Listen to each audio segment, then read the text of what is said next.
Good evening. I hope you're all doing well and welcome to the Den. If you're not familiar with the Den, shame on you. This is the best conversation on the internet. I am your host, Honcho. Pardon me while I drink this last 24 ounces of water.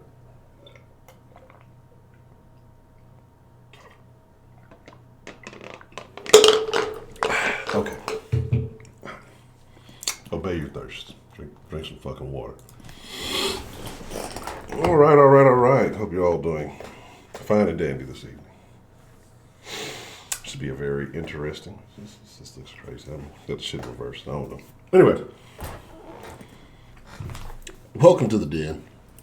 We're going to talk about a very, interesting topic tonight. Boy, T.I. fucked around and might have got his ass canceled. If it ain't one thing, it's another. But I'm your host at Honcho. It is an honor, a privilege, and a pleasure to join you this evening. If you're new to this, the Den live almost every evening, majority of evenings, 10 p.m. Central Time. Make sure you're following all the proper social medias listed below to stay updated with the Den and what's going on. Ed Honcho on Instagram, Ed Honcho HTX, Ed Honcho HTX on Twitter, Instagram. Make sure you go like the Den Show Live Facebook page and be a part of the Den Show Live Facebook group. Yes, all of us old people,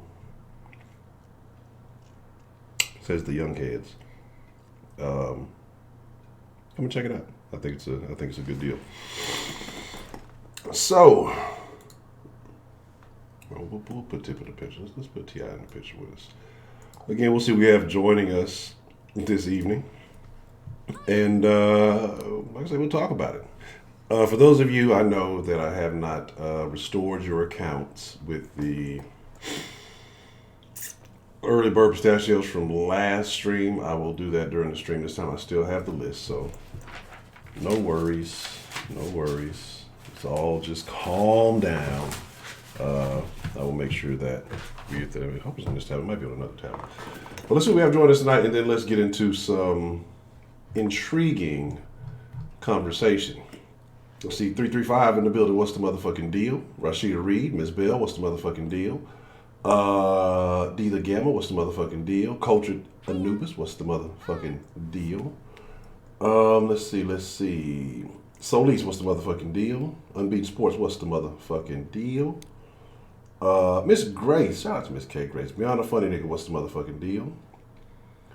Let's see. Sweet Berry. I do miss Chicago Mike and Maria. Eminem, Mike and Maria. Great people. Let's see.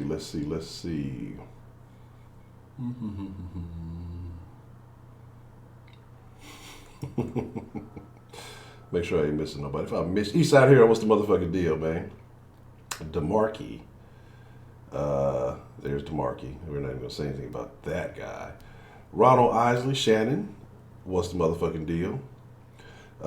Female Pimp, you are a weirdo. So there's that. Dakota, what's the motherfucking deal, man? Glad you could join us this evening. Cartier, what's the motherfucking deal? INF Storm, what's the motherfucking deal? So let's talk about it, right?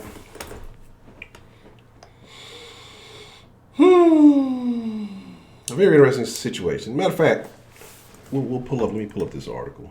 Hopefully, I got everything in order. And yeah, here we go. Okay. I guess let me get myself. Let me get out the way here. Let me slide down in the corner, get out the way, and let's fix this. There we go. All right. So. I don't know who's this, NBC, ABC. Who has the Peacock? NBC has the Peacock? I don't know. Says rapper and actor T.I. I prefer rapper and activist. Said an interview that aired Tuesday. He goes with his 18-year-old daughter to the gynecologist each year to check her hymen and make sure it's still intact. And so I guess he's been doing this since she was 16. And then people got upset about it, right? people got mad. You know, you can make songs about telling me to shake my ass. You can make songs telling me to do all kind of sorts of sexual things. You can make songs talk about tricking on me, but don't you dare talk about my hymen. So he's on some podcast, Ladies Like Us, which seems odd. Why would you be on that anyway? So they asked if he had the sex talk with his daughter, which is odd, I guess, to ask, but it is what it is. So not only have we had the conversation, we have yearly trips to the gynecologist to check her hymen. One of the hosts said, Deyjah's a prisoner. So yes, I go with her. After her 16th birthday party, put a sticky note on her door, said, gyno tomorrow, 9:30. Said, we'll go sit down with the doctor. Doctor maintain a high level of professionalism, yada, yada. Deyjah, they want you to sign it so we can share information. Is there anything you would not want me to know? Okay. See, doc, no problem. Said the gynecologist informed him that, it could be broken by other means other than sexual intercourse, bike riding, athletics, horseback riding, other forms of athletic activity. Said, she don't ride no horses, she don't ride no bikes, she don't play no sports. Just check the hymen, please, and give me back my results expeditiously. We know that's his favorite word, expeditiously. My results. I think that's the sign of a little bit of possessiveness there, considering that it is his daughter's results. This story right here, too, is sad. The North Carolina woman arrested after a grandchild starved to death with cerebral palsy. It's trash can, bitch. I would say as of her 18th birthday, hymen is still intact. Well, she's an adult now, and I think at 18, I mean, what do you do then? I guess you can figure it out. I don't know. A lot of women spoke out. Hymen is not a virginity indicator. 50% of sexually active teens do not have a disrupted hymen. I have questions about that, but anyway. In supporting a disgusting patriarchal trope, anything if a man says anything about a woman's body, don't police my body. World Health Organization has called for the elimination of virginity testing as two-finger vaginal examination, inspection of female genitalia designed to determine whether a woman or girl has had vaginal intercourse. Virginity testing is a violation of human rights of girls and women and can be detrimental to women and girls' physical and psychological social well-being. Neither T.I. nor Deyjah immediately responded. So there's a lot of thoughts about this, a lot of concerns, and I've seen different feedback, and I had a couple other articles here, but they basically all say the same thing. Planned Parenthood chimed in. Let me put this up here. I don't know who needs to hear this, but virginity is a made-up social construct, and it has absolutely nothing to do with your hymen. Well, if it's made up, then it doesn't exist, right? So it doesn't even matter. But virginity is not a made-up social construct. It is what it is. If you've never had sex, you are a virgin. That's it. So, piece of chip in my tooth. So again, she has invaded the space and humanity of his daughter, like one of the most disgusting things I've ever heard. Well, she invades his home, and he takes care of that. I don't. If he feels like that is fair, if he's going to be supporting and doing that, he wants to know what's going on because, it is what it is. But, all right, I just want to put that Planned Parenthood tweet up. All right, now we're good. Let me get back in the TV. All right. Back in the television where I belong. Let me get my buddy Tip out here. Where my homeboy T.I. at? Clifford, where are you, Clifford? There you are. How you doing, Clifford? Clifford's joining us this evening. Let me close that out. Let me see what y'all in here talking about. But I find it very odd. I do find it weird. Very interesting. Beyond a funny nigga. I think it's odd. Like, one, if you do that, it is what it is.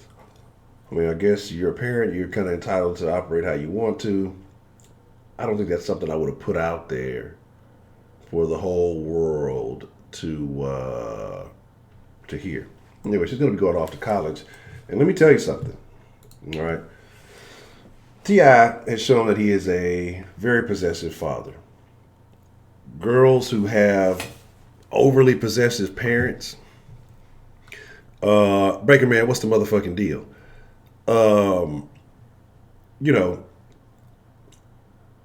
Going to college especially, they are going to wild out.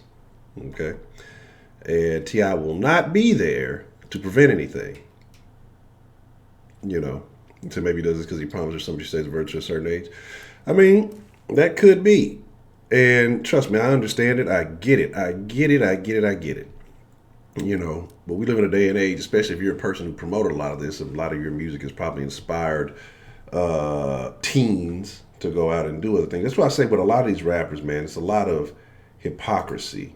You know, there's things they'll encourage you to do, but they will not encourage their own kids to do. They would not have their own family do, but they will tell you it's okay for you to do it. They will promote it to you and sell it to you. Okay? Right? So that's kind of what it is. Shannon, what you talking about? What's this topic? You ain't read the damn title. But so my thing is this, man. Again,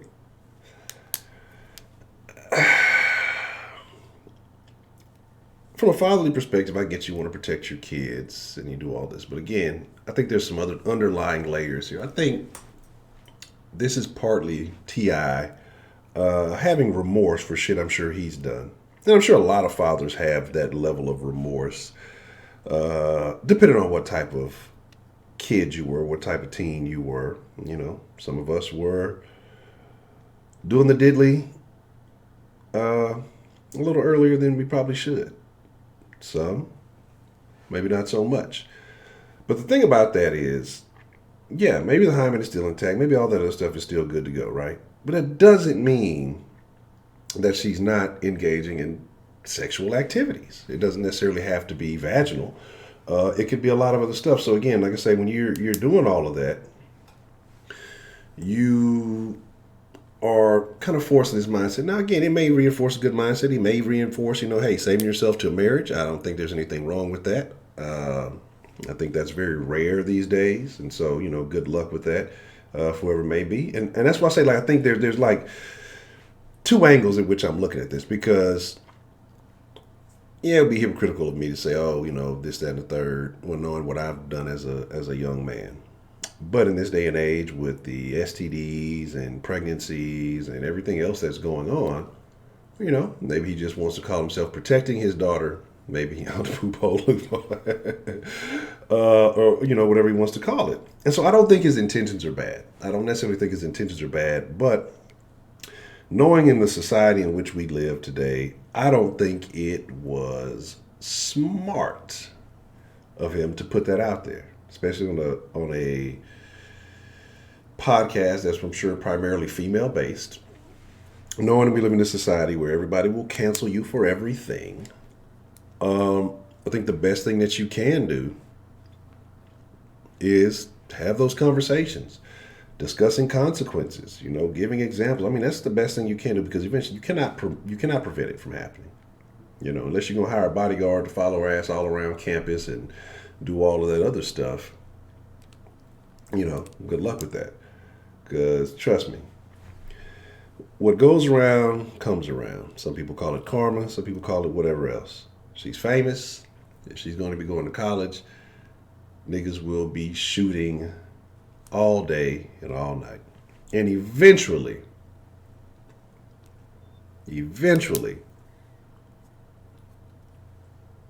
someone's going to get breakthrough. No pun intended. Now that I think about that, I didn't mean to put it like that, but no pun intended. But I guess it worked there. But, the thing about it is, so I don't fault him for trying to be a good father. But it does come off extremely possessive. But here's the questions that I have, right? Here's my question.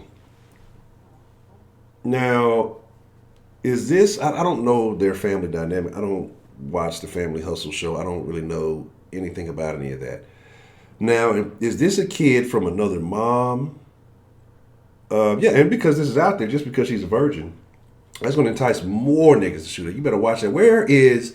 Where's P. Diddy? Somebody needs to put a GPS on P. Diddy right now, because he's making a beeline. He's probably hovering around T.I.'s house somewhere right now, waiting for an opportunity. But my thing is this, though, right? Where's her mom?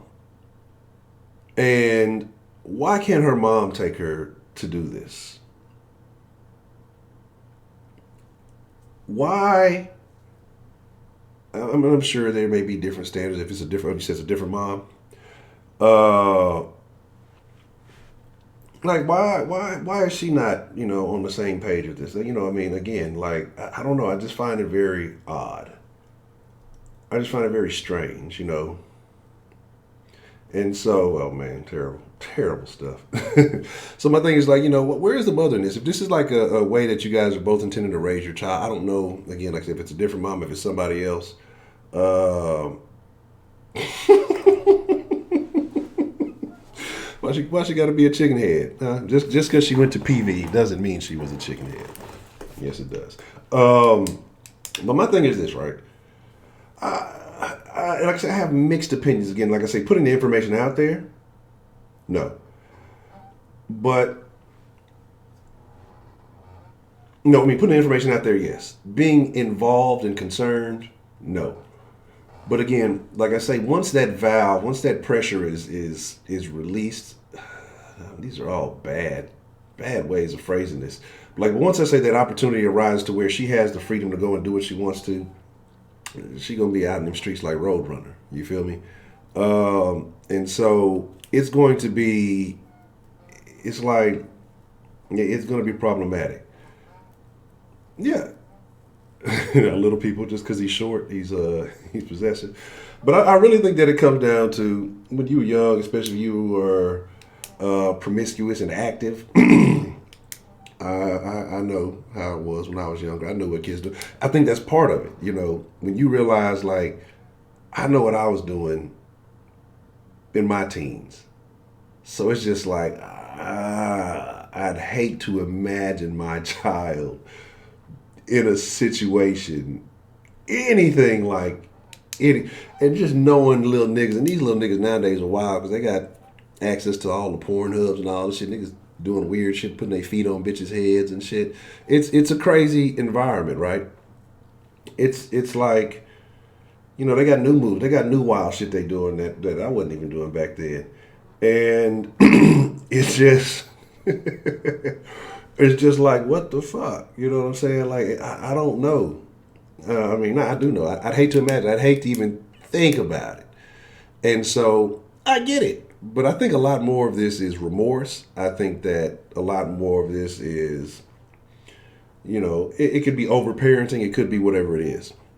But let me open up the lines this evening. What I want to talk about is I want to know your thoughts. Do you think that he is wrong for what he's doing? Do you think that it's okay? Do you think that... I honestly believe that when the lines open, I feel like men and women are going to have extremely different opinions when it comes to this. And my thing, you say Shisha said he a hoe, he don't want a daughter fucking hoe who's just like him. Well, it could be a thing. And so my thing is like, again, like I said, I believe it's more remorse than anything. Because if I know what I did to somebody's daughter, multiple people's daughters when I was in high school, junior high. And yeah, I think from a male perspective, it's going to be different than a female perspective. I think this is my perspective. This is what I think is going to happen when the phone lines open up. I think the guys are going to be like, there's nothing wrong, especially the dudes with kids. I think the women are going to be more like, that whole my body, my choice thing. But I'm going to be honest with you. You can say what you want to say about me. If you're a child still in my household, we all, I think most of us grew up in, hey, my house, my rules. And look, I'll be honest with you, you're a kid, you out there taking that risk and you don't know what you're doing, and you fuck around and get in a situation where you can have another child. And there's so many methods these days. You can talk about birth control and all that other stuff, and we can talk about the consequences and the, what comes from birth control and all these other things. But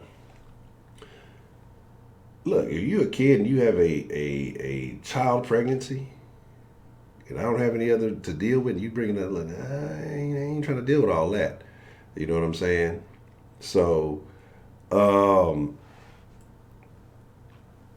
my thing is just like, come on, man. I feel you. But you cannot stop the inevitable. Eventually it's going to happen. And you got to deal with that shit. So, there's that.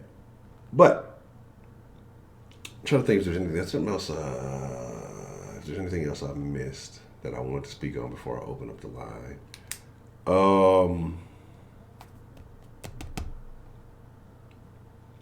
Let me see. You say you don't want to know, don't want to sign a waiver? Well, she's 18. It's time to be a grown-up.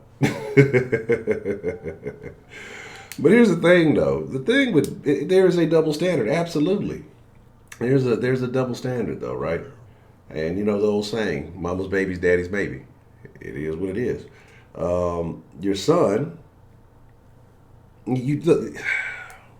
don't know.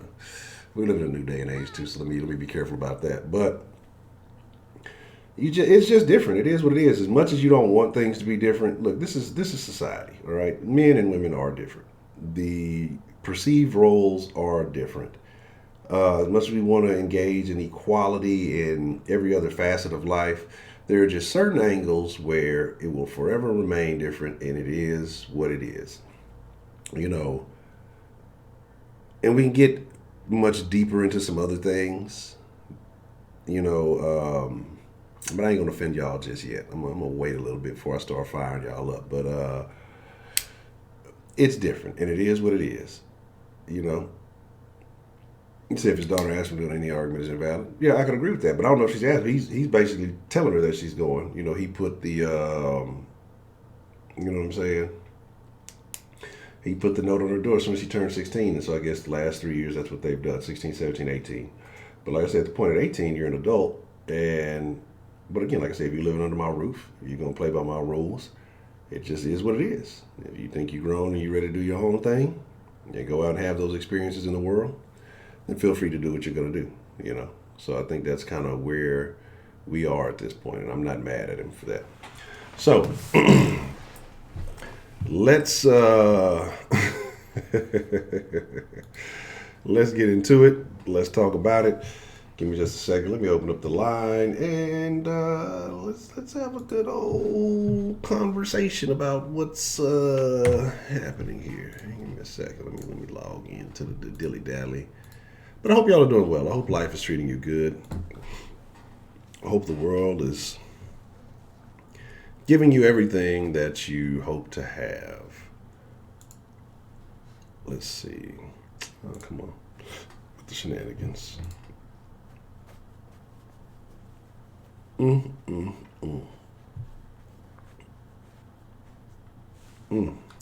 a very interesting message. I gotta reread that.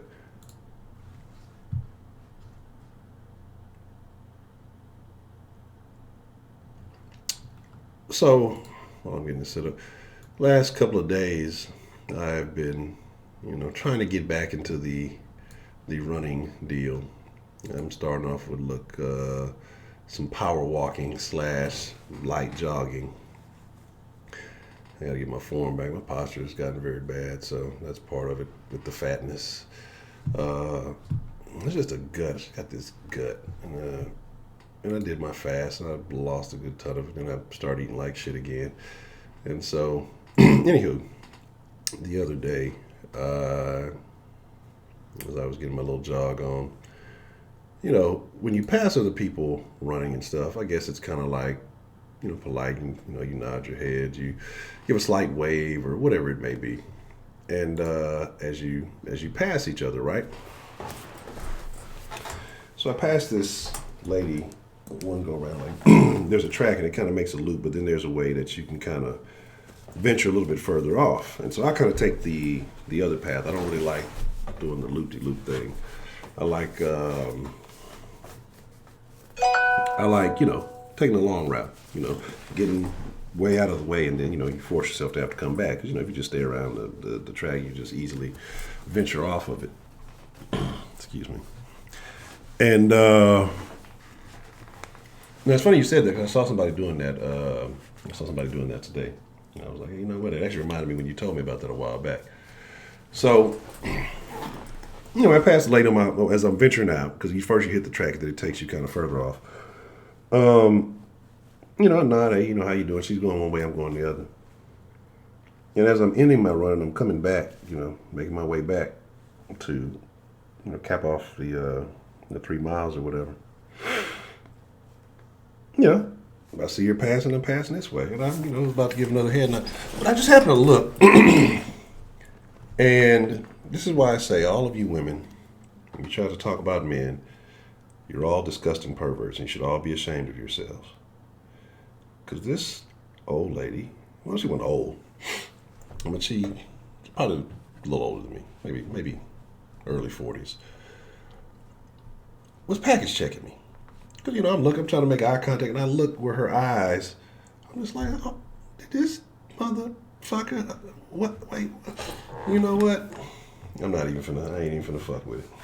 I'm not even gonna just staring. It's like, shame on you. Shame. You're supposed to be out here working out. And you are, see, look at you, Sweetberry. You part of the problem. Sad. You would have thought I had on some gray sweatpants or something. All right, let's get this line cracking, and let's get it going. The number is there. Let me put the headphones on so I can actually hear you guys and see what you're talking about. Let's see. Oh, shit. Now you're talking about pastimes and see, look at y'all. I knew y'all some awesome, some damn perverts. All right. What's the motherfucking deal, man? Who we got calling in to the den this evening? Hey, man, it's Elise. I really wanted to ask you about some sports. I didn't really care about the topic. Sports in the den? Oh, my God. God. Because I missed the sauce, man. All right. I was out working and shit. All right, we can make a quick sports topic. What's on your mind there, man? No, man. So how do you think about this defensive team without JJ? You see them get 4 sacks, like the most they had in, I think, 4 weeks. And, without JJ, or with JJ, they didn't really get penetration. Yeah. Same as with T.I.'s daughter. With T.I., nobody's getting penetration. So, my thing is, I'm not even surprised. I'm not surprised in the slightest. It is what it is. Now, Romeo Cornell can't lean so heavily on the star player, and guys are more responsible. You have to focus on making sure, guys are more disciplined. It is what it is. I'm not surprised in the slightest. And I told people at the beginning of the year, somebody asked, like, prior to the season, if JJ went down, where do you see us picking in the draft? And I said then, JJ does not impact anything on this team as far as wins and losses. And, people got mad that I said that, but it's true. You had a number 1 defense without JJ. And again, he gets that. He does, make plays and things like that. But unfortunately, JJ's not a guy that changed the outcome of a game. So that's just kind of my thoughts on it. Again, like I said, I'm not wishing ill on him. I'm not hating on JJ. It's just true. He doesn't impact the game like that. Oh, yeah, I agree, man. But all right, back on this topic, I guess. I don't really know. I think as a dude, there's time and places for stuff you should put your input in. But I don't know, just to make sure his daughter's not fucking no one or whatever. It's kind of possessive. But then again, it's a girl, so I guess there is a lot more double standards. His son, he probably wouldn't care. He'd probably be like Boosie, get his son a blowjob for his birthday or some shit. Yeah, that's kind of what it is. That's what I'm saying. It's a different standard. But being a man, it is what it is. And I hate to say it. It sounds misogynistic or whatever it is, but I am kind of a misogynist, so it is what it is. But because if something happens, who brings home the bundle? It's going to be the daughter. And so I'm not necessarily mad at him. I think maybe there's other procedures, maybe, again, like I say, in this day and age that are available. But at the same time, Well, who's to say, like, after she's 18, right? Like, let's say you're in 2021, right? Mm-hmm. And she gets pregnant because she's out there. She's been cooped up or been on lockdown since however long, And, girls are wild in college. Mm-hmm. Like, first-hand experience, like, talking to girls in college is fucking wild. Yeah. But that's a lot of it too. It has to be because they're cooped up or whatever. The parents are restricted. But then she's a grown up. She can deal with whatever she wants to deal with. Then it's at that point, who cares? But you don't think that he'll have to depend on that, even though she's like 20, 21? She's an adult. She got to figure it out. As at that point, look, you grown. So if you go out and make those decisions, you're gonna have to deal with the consequences that come with it. But come on, T.I.'s rich. She's never gonna hurt for anything. She's never gonna want for anything. I'm sure he just don't want to deal with that extra in his house. I'm sure there's an image that comes with that. If she was to get pregnant young, that's the image that falls on him, especially being a celebrity and all that other stuff. I think that being in this position is different than a lot of us in the way we see stuff. But like I said, I understand what he's doing and why. I think that he just probably should have been quiet about it. Mind his business and keep it to himself. Totally agree. Mm-hmm. Yeah. But all right, man, that's all I got. All right, so Lisa, well, that's a bet, man, and I appreciate you calling in, man. No problem, man. All right, that cool. Already. Shout out to Solis. What's the motherfucking deal? Who do we have calling into the den this evening? It's Belle. Miss Bell. How are you doing this evening, Miss Bell? I am interested. This is one of those few times where T.I. is out of his rabbit-ass mind. I think it's been more than a few. But, so why do you say that? Because, okay, I will say this. I can understand as a dad why he'd want to do it. Mm-hmm. But as a mother and as a daughter, he's out of his freaking rabbit mind. First of all, the mother should have stepped up if she could have stepped up. Second of all, he's pushing her out to possibly do things she wouldn't have done because she's being held under his order. Okay? It's just like a dog. If you have them on the chain all the time, once they get loose, shit, they're going to go lickety-split down the damn road and do whatever the hell they want until they come back and face consequences. Okay?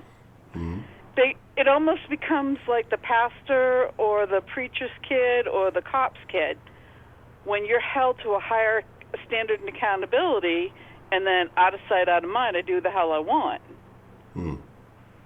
Second of all, he is sure as fuck wrong for making it public when he's putting her business in the street, not his.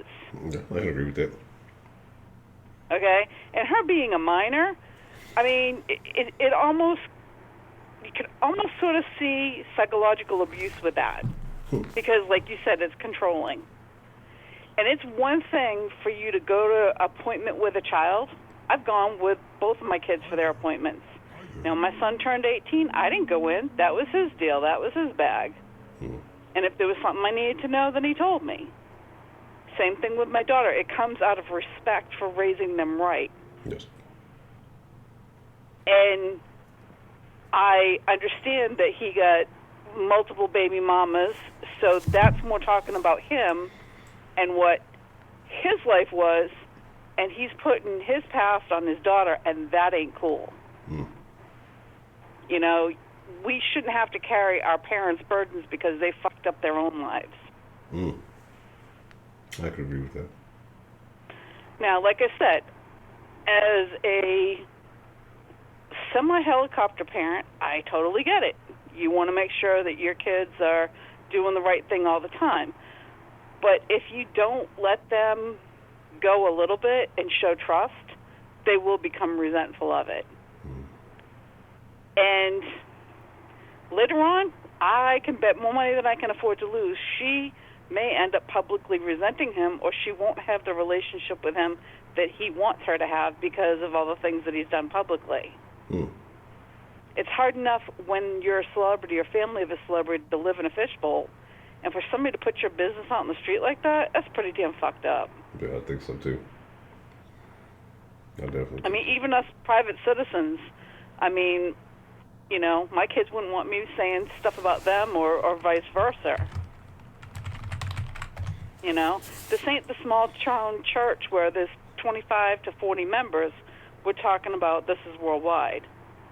Yes, absolutely. And International superstar. The other reason he may have done it, too, is to put all the boys on point saying, you fuck with my kid, I'll know who it is. But if she's on her game, she ain't going to let daddy know who the hell she's doing. And just because she's vaginally not having sex doesn't mean she's not sexually active. Correct. So, I just... This is one of those places that I find that he was emotionally right for his moral code of conduct, but he was absolutely wrong in how he implemented it. Because the biological mother should have been the one at the visit. That's one of those mother-daughter things. No, Now, even if she's a daddy's girl and she trusted him, he should have kept his mouth shut. That's not something you put on blast. yeah, I agree. Especially being at 18, she's an adult now. That's kind of information that you should have kept in house. Right. Absolutely. You know, I mean, let him fuck his own life up. Don't take his daughter. Let him take his daughter down with him. But anyway, got anything else for me? No, that's just kind of talking about T.I. this evening. That's all I got on my mind. Okay, I do have, like, I couldn't remember. How long ago was it that, because it was like I started with the Den about maybe 2 months before Maria's, like, fall from grace. Was that January? Don't let me lie to you. I'd have to go back and. Yeah, I was trying to think about it. I'm like, because I can't remember how long. I know it's been almost a year since I've been with the Den. Yeah, I'd have to go back and look. But she had some funny ass calls. Yeah, Maria was. She really did. Maria was a legend, y'all. See, the people in the Den, y'all just don't want to give Maria her props. She was a legend. In her own mind, more than anybody else's. Oh my God. She was so skewed and like, you know when they say off the chain? Well, she just, never mind falling off the wagon, she fell off the bridge at a high rate of speed. Yeah, Maria. She just, Maria, I swear to Maria. God, for somebody that said she was white, she really did not. Yeah, you don't remember her saying that she was white? Yeah, that's what she had a whole call. That's where the only thing she said was, because I'm white, because I'm white, because I'm white. And to be honest, the accent didn't really, you can't judge a book by its cover, but the accent didn't really give off that impression. Maybe that's how it works up there, but not quite. And especially since you said she was calling from Canada, too, which is, it's statistically white. It doesn't make everybody white. Yes. You know, so yeah, Maria's got my vote because I was not there for Mike. So, and that was, I've heard some of the snippets of that, and it's pretty freaking funny. But yeah, I'd have to go with Maria because she was the one that was the most. And Bretto always seems to have some pretty darn good calls. Yeah, Bretto's the man. Yep. But other than that, I really don't. Oh, and how many people getting Trill and prepaid mixed up all the time, which is really fucked up because they do not sound alike. It's racism. It's racism in the Den by a certain demographic, which I will not point out, who are oppressing Trill and prepaid because they do not sound even remotely close. And it's unfortunate. I will say it's usually the younger ones that do it more than the older ones. But that's just me being listening and paying attention. And I have fucked up and I have called them the other one only because of just, not because I didn't know who they were. It's just, anyway. I'm taking a senior moment on that. So you get your crotch checked today, huh? Yeah, it was actually not on my today's one. It was day before yesterday, and I didn't do a Den. I forgot to talk about it on Monday, and I didn't do one yesterday. So I meant to mention that to let all you women folk know that you're all perverts, and I felt violated. So. You know what? It kind of got a dose of what a lot of women go through all the time when they get their rack and their ass checked out. So welcome to the club, dude. I don't think there's a term for ball cleavage, but anyway, that's a whole nother conversation. Yep, it definitely is. I'm not going to go there with you because I'm a little too old for that particular group that talks about that kind of shit, but... welcome to the club about being gawked at. That's terrible. It's terrible. I feel absolutely. I'm gonna have to get some protection. I'm gonna take Scotty with me on the next run to protect me. Yeah, that might help. Not so much, but anyway, good try. Well, I'm glad you're back and doing the physical activity thing because it's always great to be healthy. Yes. Shout out to my girl, Kay Grace. and all the other ladies are done, and I'm out for the night, and I just wanted to get started, and I want to hear what everybody else is going to say about this, because, like I said, he's out of his rabbit-ass mind. Already. Well, Miss Bell, the bell has rung and class is in session. I appreciate you for calling. All right. Okay. Night. You have a good evening. But see, it wasn't even wearing sweats. That's the problem. Like, we'll get into that. That's why I say women are perverts and should all be ashamed of yourselves. What's the motherfucking deal? Who do we have calling in to the den this evening? What's good, Honcho? This your boy Dakota, man. Dakota, what's the motherfucking deal, man? What's on your mind, Dakota, man? How you feeling about this situation? I don't agree with the well, okay, I agree with his intentions, not his methods. Mm-hmm. Okay. And for that reason, for the reason of what might happen in the future. And what I mean by that is, if his daughter gets older and finds the hell out, that's his fault. Yeah. Point blank, period. Like, his daughter could have been the furthest thing from her mind, and now he put that idea in her head, and now she might just go and be buck fucking wild. Mm. Yeah.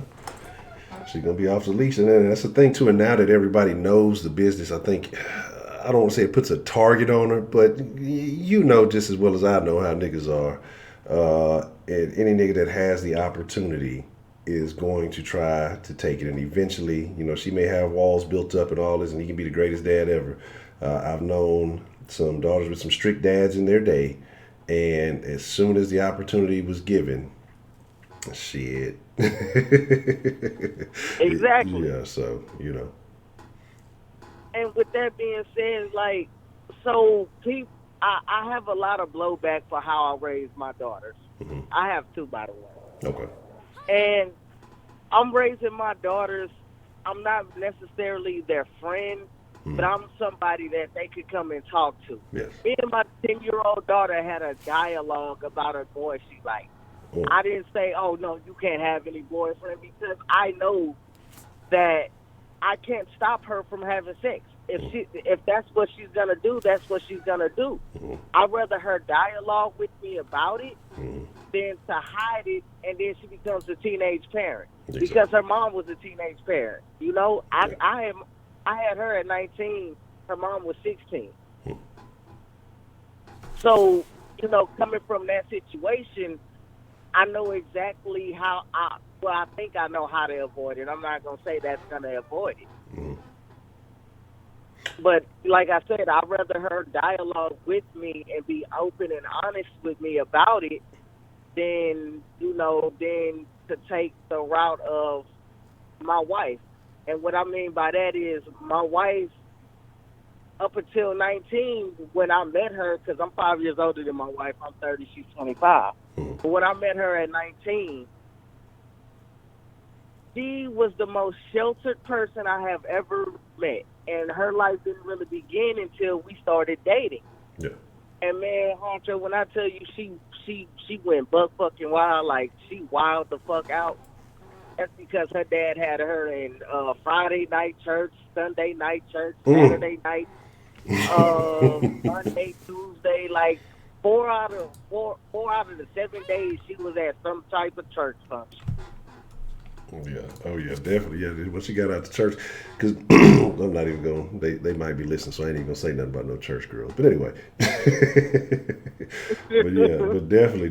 The churches, especially if it's a pastor's daughter or whatever you want to call it, they definitely get a little when they get a little bit of freedom, that's the thing, they're gonna maximize that opportunity. So I agree with you though, as far as, you know, not necessarily being the friend, you know, you got to be kind of stalwart sometimes, but being, you know, accessible there to know that they can confide in you honestly.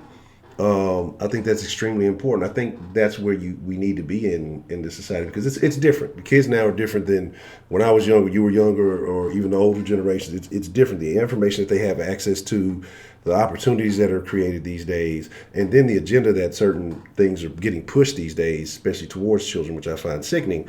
You kind of have to be on guard, and you can't just say no, because again, like I said, when everything else is around, everything they're getting inundated with is telling you the opposite. You have to have that conversation. You have to prepare them. You have to educate them. That's the best thing that you can do. Because I remember hearing stories when I was young.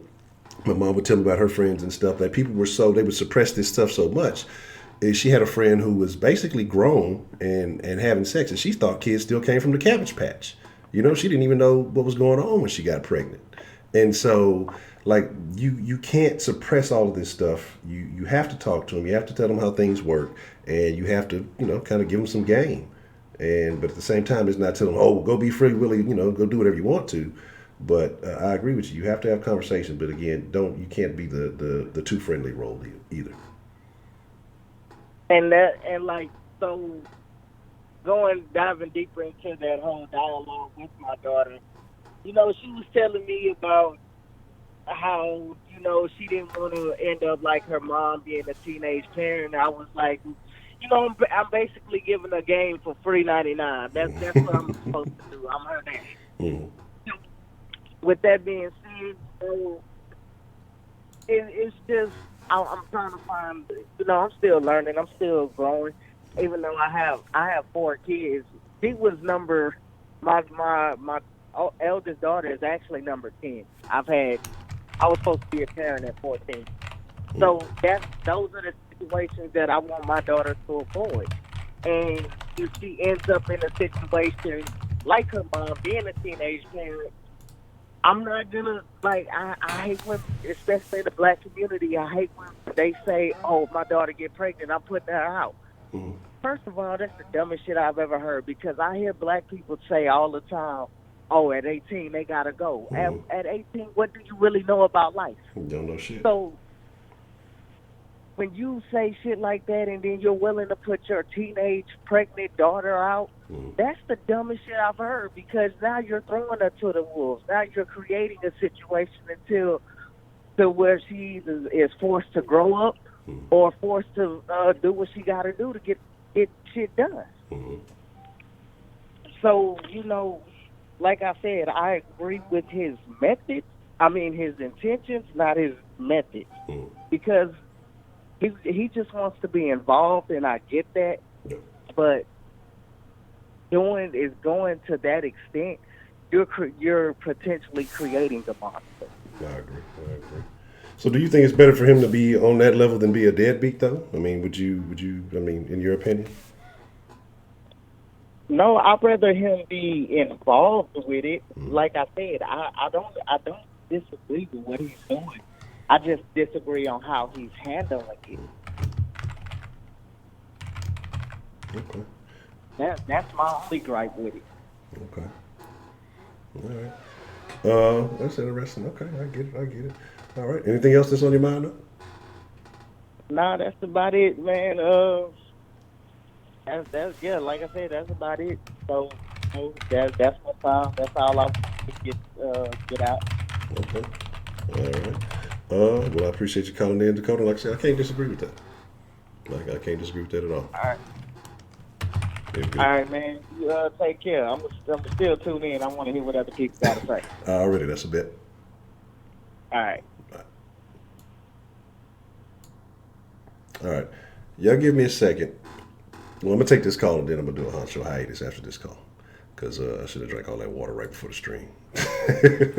What's the motherfucking deal? Who do we have calling into the den this evening? It's Miss Grace. How are you, Honcho? Miss Grace, how are you doing? I'm excellent. Now that you've called, I am doing ecstatic. I'm great. How are you? Thanks. Same here. Last couple of nights I was going through den withdrawal.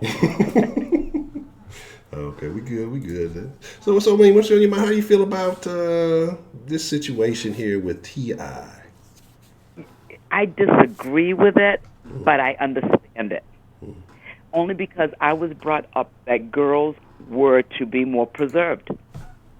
And I told you all the kids that my grandparents had. My mother used to tell me stories about their first dance. My grandfather used to go. You mean, because he'd have to watch the girls. And when my Auntie Alice was almost raped, she was walking down the street in baggy jeans, and some man jumped out of the bushes, and she was running, and he tried to hit her, like in the back of the head to kind of knock her out. So when I found out that story, I had her lift up the back of her hair, and she had scar tissue back there.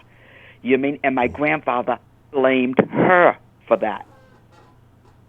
My mother said when she got married, or when the women got married, the weddings took place in the houses, and my mother said then the bride and groom would go into the bedroom, and everything would get quiet out in the living room or the parlor, we called it, and then after the bride and groom had sex, the bride better be a virgin. He would open the door and throw, because everybody wait for him to throw the sheets out into the parlor with blood on them, and then everybody would look at the sheets, cheer, and they would laugh, and the music would stop playing again.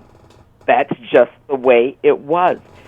I didn't mean to, but I watched my daughter a lot more closely than I watched my son and foster son. You know what I mean? And it was just something we had to be preserved. And when I got pregnant, my brothers were embarrassed. And I let you know that even though I was a young mother, I still was not allowed to have a boyfriend. Because my mother said, just because you have a baby, you sneaked out and did what you did, you still can't have a boyfriend, because she was still trying to preserve me. Like, although I started having sex young, I didn't have many sex partners. I got into long relationships because it was all about love and raising children, and that was what we were supposed to do and know as girls. We were watched, and it was called being preserved. And that's the way it was. And plus, boys are always sniffing around. Don't lie. You know they are. What? No.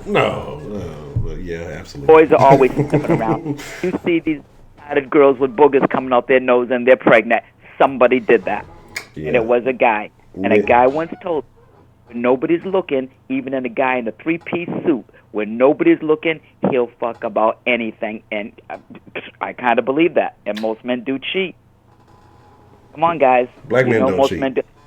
So. But I agree. Most guys do. They do. Men will, they, if we're going to be honest, in the den.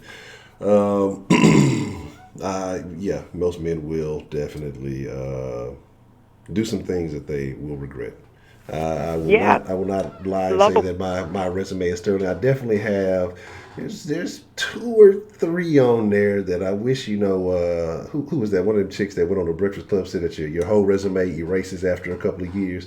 I wish that was true, because there's definitely a couple of, maybe like 3 names I'd like to erase off that list. But it is what it is, That's right. It is. It is.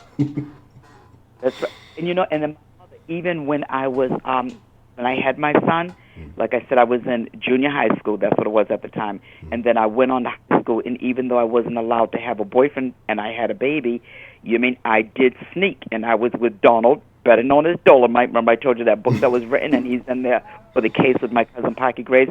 I was with Dolomite for like 2.5 years. But I was 15. He might have been about 17. I brought him home when I finally turned 16 years old. But I was an expert. When we were in high school, I knew how to let him know because we lived in tenements. Around here, there's a lot of tenements. And we were on the 3rd floor, and the washer and dryer was down on the 1st floor. And for each floor, there was 2 wash machines, 3 wash machines and 3 dryers. I knew how to what day I was down there doing my laundry, because my mother made us girls do our own laundry. And she told us technically we were supposed to be cleaning our brother's rooms. I thought she was tripping. I didn't say it to her face, but I thought it in my head. And I would meet him down there, and we would kiss and whatever. Yeah, I even got him a job at the library when I got fired from the daycare center. Because that back room, everybody thought it was so nice. Oh, look at this guy. He wants to get a job at the library, but it's only because we had more opportunity to be together, because my mother would not let us. So when I got home from school, if I was a little late, we knew how to time things just right. Watch your girls, everybody. We knew how to time things just right, because my mother would sit there. She'd pull up a chair. Where were you? It only takes you 2 minutes to get from here to here. It takes 5 minutes to get from here to here. Where were you? What were you doing? So you knew how to time it, because you had to be in, because many had that shit down to a science. But I was 10 steps ahead of her, because she wasn't going to keep me from my boyfriend. I go around the corner. I was the master at the quickies. I'd meet Dolomite around the corner.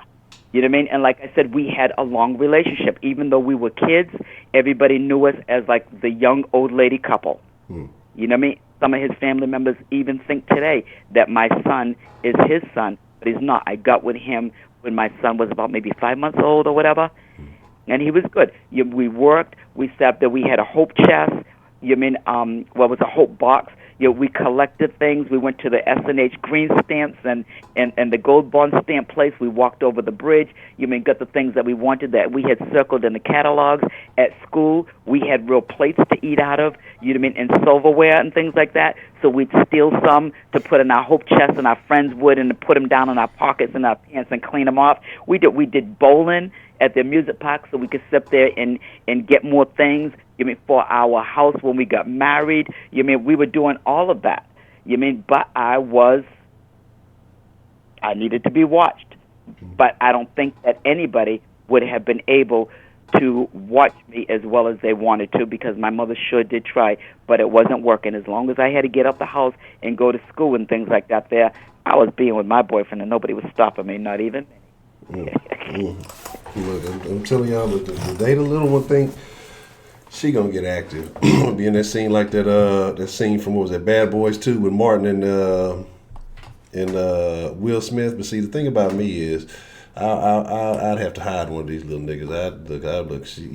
I can't hurt the little one, can't hurt the daughter, but I'd hide one of these little niggas. It's only gonna take one, and the word will get around. Now, I don't mess with her because you might end up missing with some shit.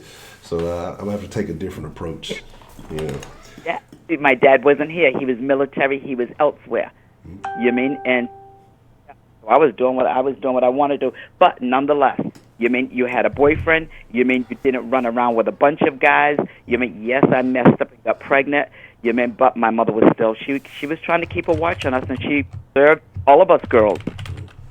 Maybe all of the girls became mothers. We were all there, taking care of my son.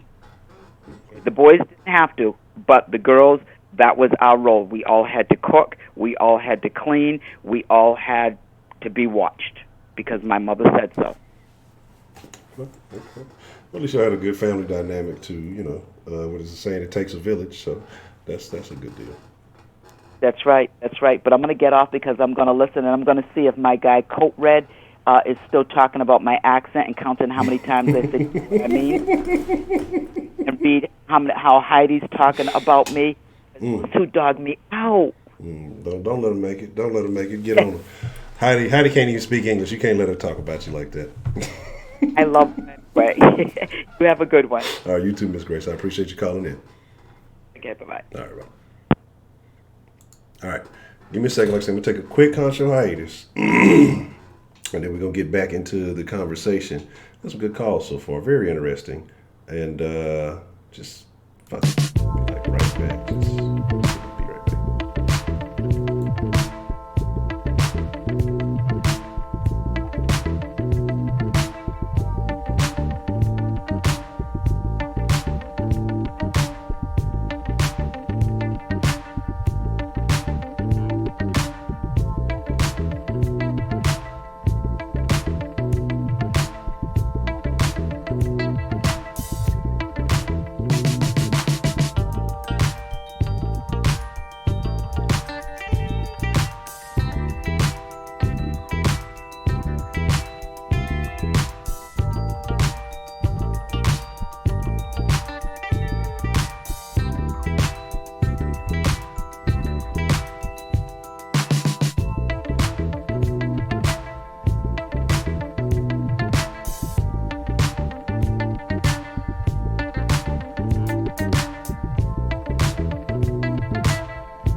Scotty can't be trusted. Scotty has abandoned me.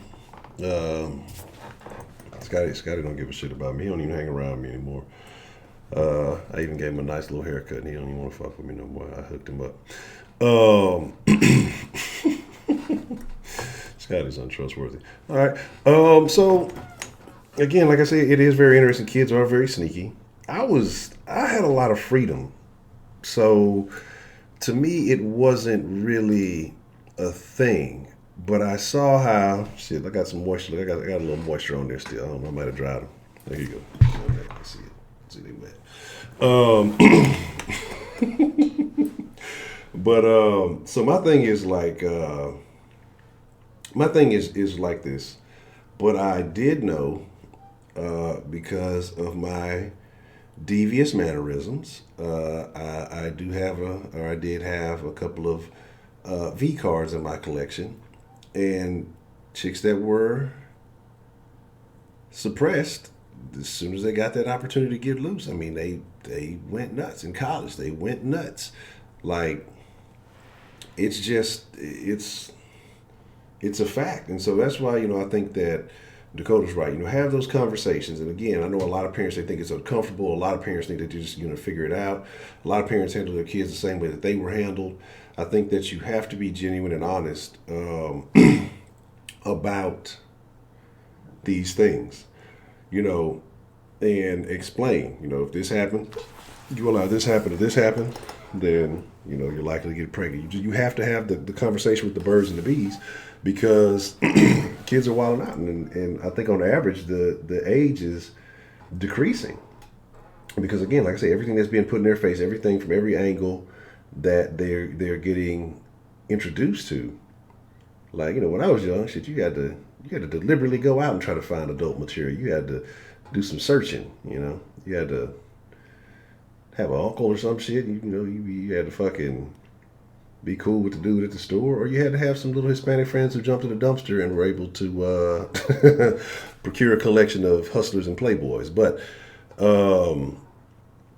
you just do one hand with each. You toothbrush in one hand, Willie in the other. It's very easy. But the thing about it is, it's strange, and I wonder how the dynamic's going to play out, especially with all of the things that are going on, especially with all the identifying and all the other stuff. It's just ridiculous. Who was who posted the ad about the 5-year-old? Not the ad, the article about the 5-year-old boy who got in trouble. He's labeled as a sex offender now for giving a hug. That's a terrible, terrible situation. So my thing is just like this, though. It's going to be very interesting to see how the future takes place, because right now you see society pushing a lot of stuff, a lot of ageism. Who was it? Keanu with dating the old lady. Everybody's loving that, but had that role in reverse, they'd be calling the man old pervert. What's the motherfucking deal, man? Who do we have calling into the den this evening? Ashley. How are you, Ashley? I'm good. How are you? I'm doing excellent. How do you feel about this situation? I don't think he should have said anything, but I don't really think too much of him going to the doctor with his child. Mm-hmm. So even at the age of 18, you think it's still okay? To go to the doctor with your kid? Yeah, to check the results and all that, and have all that information signed over for you. Check what result? So he would go to the doctor and have the gynecologist to check to make sure her hymen was still intact, and then she had to sign the documentation basically saying that it was okay for him to get it, and so he would check to make sure she maintained her virginity by making sure her hymen was intact every year after her birthday. Probably be like during a normal yearly exam. Mm-hmm. So you don't find that odd at all? No. Okay. Did your parents ever do that with you? No. They need to. You weren't wilding out. You were an innocent young Ashley? Pretty much, yeah. young Muslim. Mm. Living my life. Mm. Yeah. Think about that one. So, what about? I mean, do you think that though with this? Because like I said, a lot of people see it as being possessive. A lot of people see it as him being, overbearing. Do you think this will influence her because she's supposed to be going to college or something like that? Do you think that this will influence her to be more sexually active without having that domineering presence over her? No, I mean, it just depends on who it is or what her mindset is. If she doesn't want to do it, then she's not going to do it. But if she wants to, it just depends on how important it is to her. Okay. But who's to say that she's not doing other things? I mean, how do you can't rule out the other options? And so, even if it's not vaginal, and if she's doing other stuff, and this is odd to really be having this discussion about a kid, more or less, even though she is 18, it's odd, but it's T.I.'s fault for bringing it up. 18-year-old woman, like But a young person. a young adult. But like I say, so I mean, are the other things just as bad? Or is it all the same, or is vaginal something different than the rest of it? I mean, I think it's all like if you don't want to have sex or if that's important to you, then any type of sex, you shouldn't be having it. But the value placed on vaginal virginity is different because you can tell once it's been broken. So that's the difference. But I'm really, laughing. I'm laughing because of the timing of certain conversation happening in the chat. What Shannon said, and then the timing of what Sweetberry said. It, even though it was in reference to something else, it looks extremely funny. So. Okay. But okay, so I mean, do you think it's fair? Because again, I think somebody said something about his son saying he was having sex at 15 and he wasn't treated the same way. Do you think it's fair that there's a double standard? Do you think that there's a different level of responsibility between men and women? What are your thoughts on that? I think there is a double standard, but I don't see anything wrong with having a double standard. Okay. All right. Yeah. I mean, I think it's totally no. I mean, I guess it's weird because it's who is this 15-year-old having sex with? But I think it's pretty average for a 15-year-old boy to be having sex. Yeah, that's what I hear. That's what I mean, you hear? that's what I heard from guys. Let me find out. Ashley is a pre-cougar. You're robbing the cradle over there. So my thing is, not me having sex with kids. No, I don't want to have sex with kids. No, okay. No, don't do it. It's illegal. Don't do it. Yeah. But No. I mean, but there's a thing going on because we see a lot of these. What is it? We've seen neighbors and teachers and all kind of other entities, having sex. I don't understand that. That's just an odd thing to me. But like I said, I don't know, man. It's just odd. So when you yourself have an offspring, correct? Yeah. How do you plan on handling that conversation when it comes up? I mean, if it's my son, I'm just gonna I don't really care if he's a virgin or not once he's married, really. Once he's but married? My daughter, I would care more about it. Okay. Well, why is that? Why is that the why is that a thing? Why is it different between sons and daughters? Because you don't want your daughter out there being a hoe. It's way different. That's a reflection of your parenting. It's just a lot different when your daughter does it. Okay. Very interesting. It's about to turn into the Shannon show. Okay, but if your son's out there sticking and moving, low key grooving, what is that? Does that say anything negative about your parenting, or is that is that all right? That you gave him some game or something? No, it's because I raised a stud. I just wouldn't want him to get. I just just wouldn't want him to get anyone pregnant or catch a permanent STD. So I talked to him about that. You know, like make sure you're wearing protection and, you know, don't be going down on the snot. No, I would never ever say anything like that. But, you know, I would just tell him to use protection and don't let these hoes trick you into getting them pregnant or whatever. But I wouldn't want I wouldn't even have that. I wouldn't entertain having that type of conversation with my daughter. Okay. Yeah. That is terrible.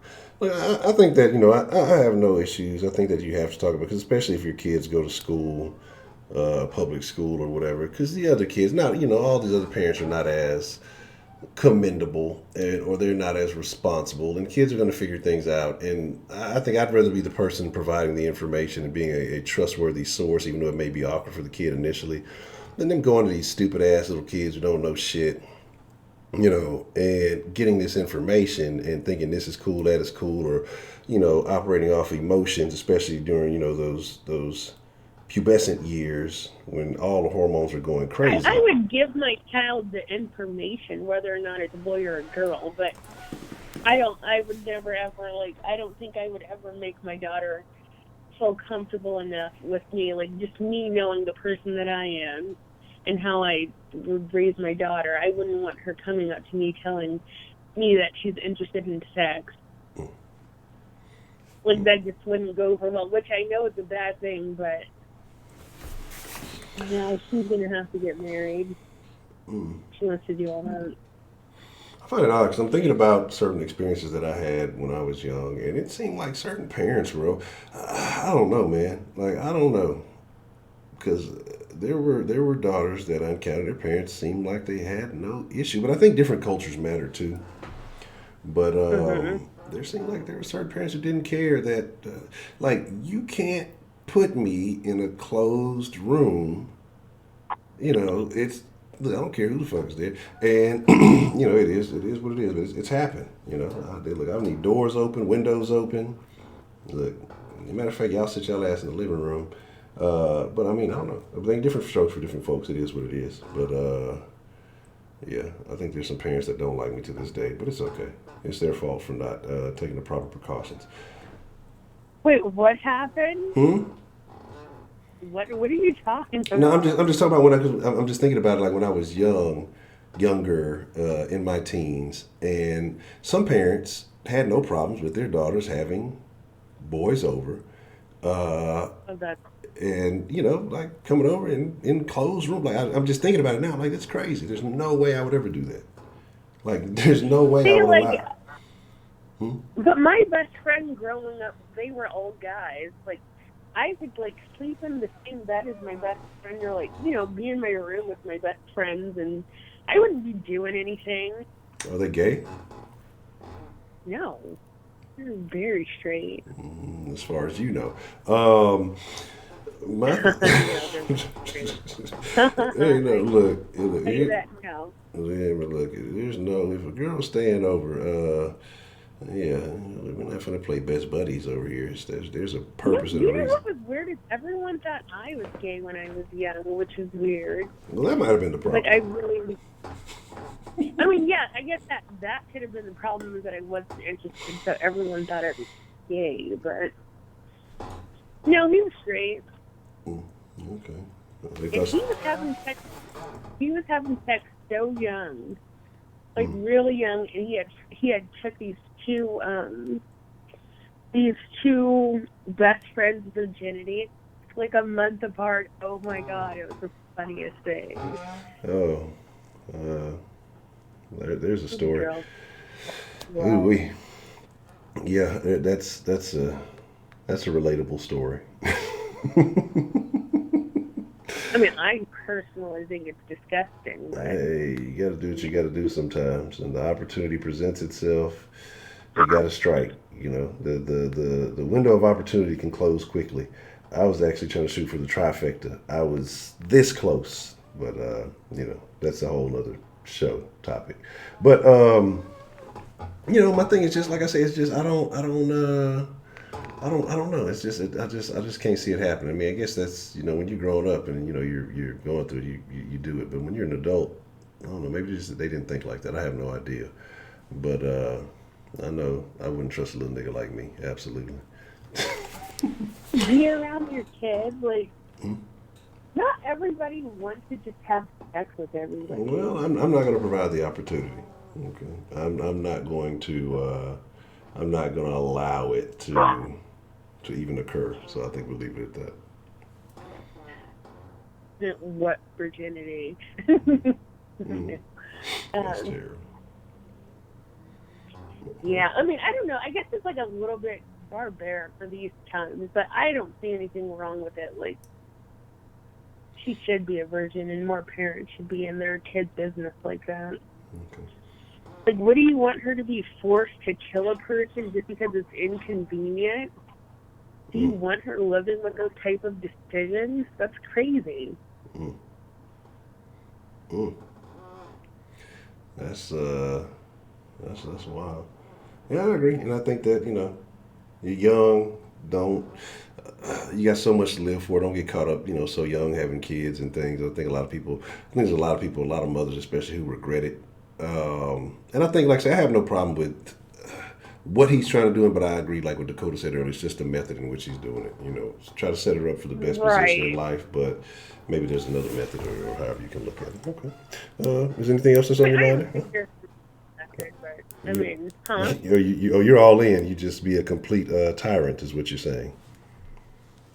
No, I mean, I just don't think there's another method he could go about doing it, but I think it should be her choice. Like I don't think he should put it out there if he's doing all this. Yeah, I think that was. Because it just seems so invasive, and then, I don't know. Okay. But I don't hold it against him. I think he's doing the right thing. Okay. Well, nothing wrong with that. All right. Anything else that's on your mind there, Miss Ashley? Pertaining to this topic, no, but there were some shocking news stories I had seen. Shocking news, like what? There were like two 64-year-old teachers in their 60s that were having sex with students. That's disgusting. I know, and they look disgusting too. All around a bad situation. And these were female teachers? Yes, they were both female. That was the shocking thing. See, and this is my thing, and ladies can get mad if you want to. I find it odd that we don't label these women who do these things in the same manner that we would label men, and it's happening all over the place. I mean, if we're hearing these stories, imagine how many stories that you're not hearing about that are taking place. You hear about this almost every day, and so I feel like, why are we not addressing it for what it is? This is an epidemic. The transgender people are mad because 23 trans people died this year. We had more than 23 people having sex with kids, so this might as well be an epidemic too. MRSMEAT37 donated $5. What? Any parent that goes that far is a great parent.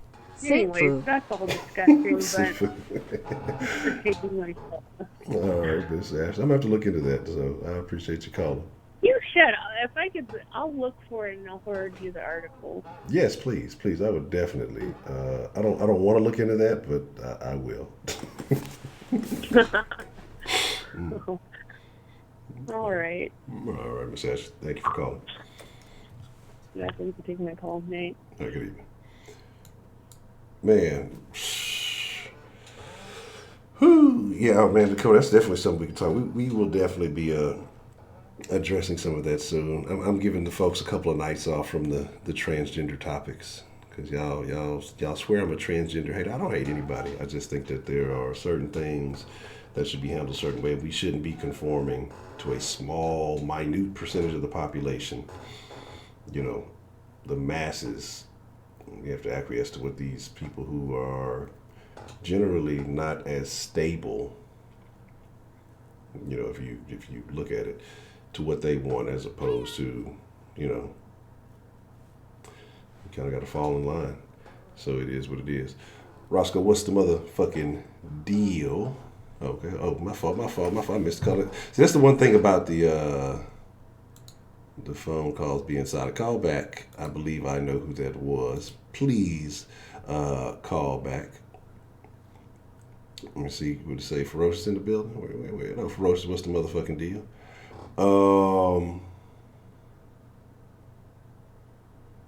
So, yes. Whomever just called, please call back. I apologize. I missed the call because I had my head turned and I didn't see that the dilly dally was going on.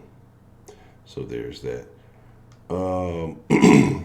But that's the thing, man. Like I say, it's very odd with everything that's happening. You know, it's very odd that we don't talk about, like I say, the females in the same manner we talk about the men. When you men, they're perverts, they're disgusting, they're all of those things, and then, you know, the women do it, and it's you know, it happens way too much. I mean, shit, we just talked about the one teacher that gave the boy herpes. You know, he's scarred for life, right? He's scarred for life. Now, look, this is the time to call. Nobody's on the line. Appreciate the love, Miss Meat. But oh man, that's an odd thing too. That's why I say right now. That's why I think you have to start having these conversations with the kids, because of the way that society is trying to push certain agendas. It's going to be quite dangerous in the near future. What's the motherfucking deal? Who do we have calling into the den this evening? Brenda Williams. Brenda Williams, how are you doing this evening? I'm doing great. I'm just worried about T.I. Why are you worried about No, T.I.? you know what he's doing. He's just starting something, and when you need a lot of upheaval, then you do the downheaval. So everybody's talking about it. So he's getting his props. You know, he's Dad of the Year. So, so what do we say about that? And I think it's odd because, like I say, I think it almost seems like that more people are giving him shit for it than are giving him credit for it. And but you know, like everything else, that next week he'll be everything will go up. His sales will go up, and his wife's career back 4,000. I mean, man, I can see through this is T.I. You know, it's almost like a thing of who cares, but you do care because he's a topic right now. Yes. But no, it's T.I. So nobody's really shocked. So do you think he was wrong for it? What I think he was wrong for, because if I'm not mistaken, this is his favorite child. This was what I heard.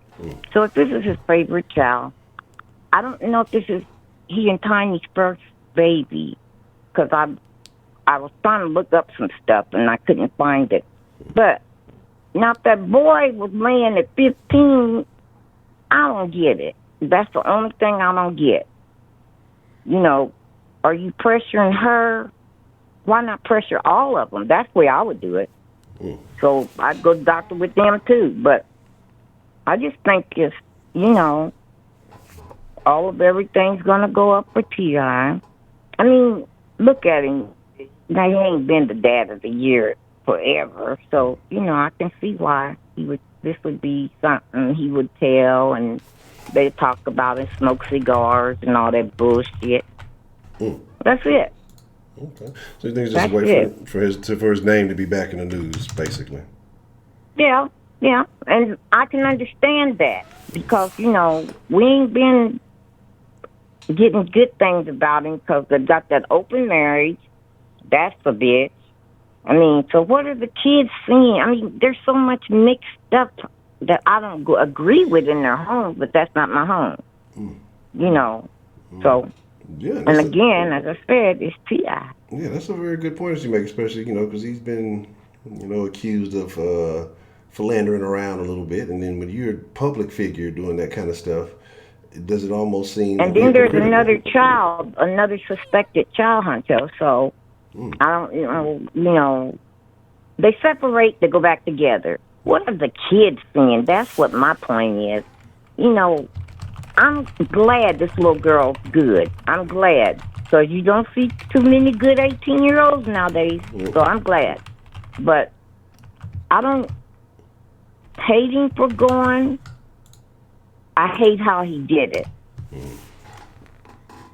You see what I'm saying? Because more than likely, he's surprised they're wanting all that information, putting all that information out.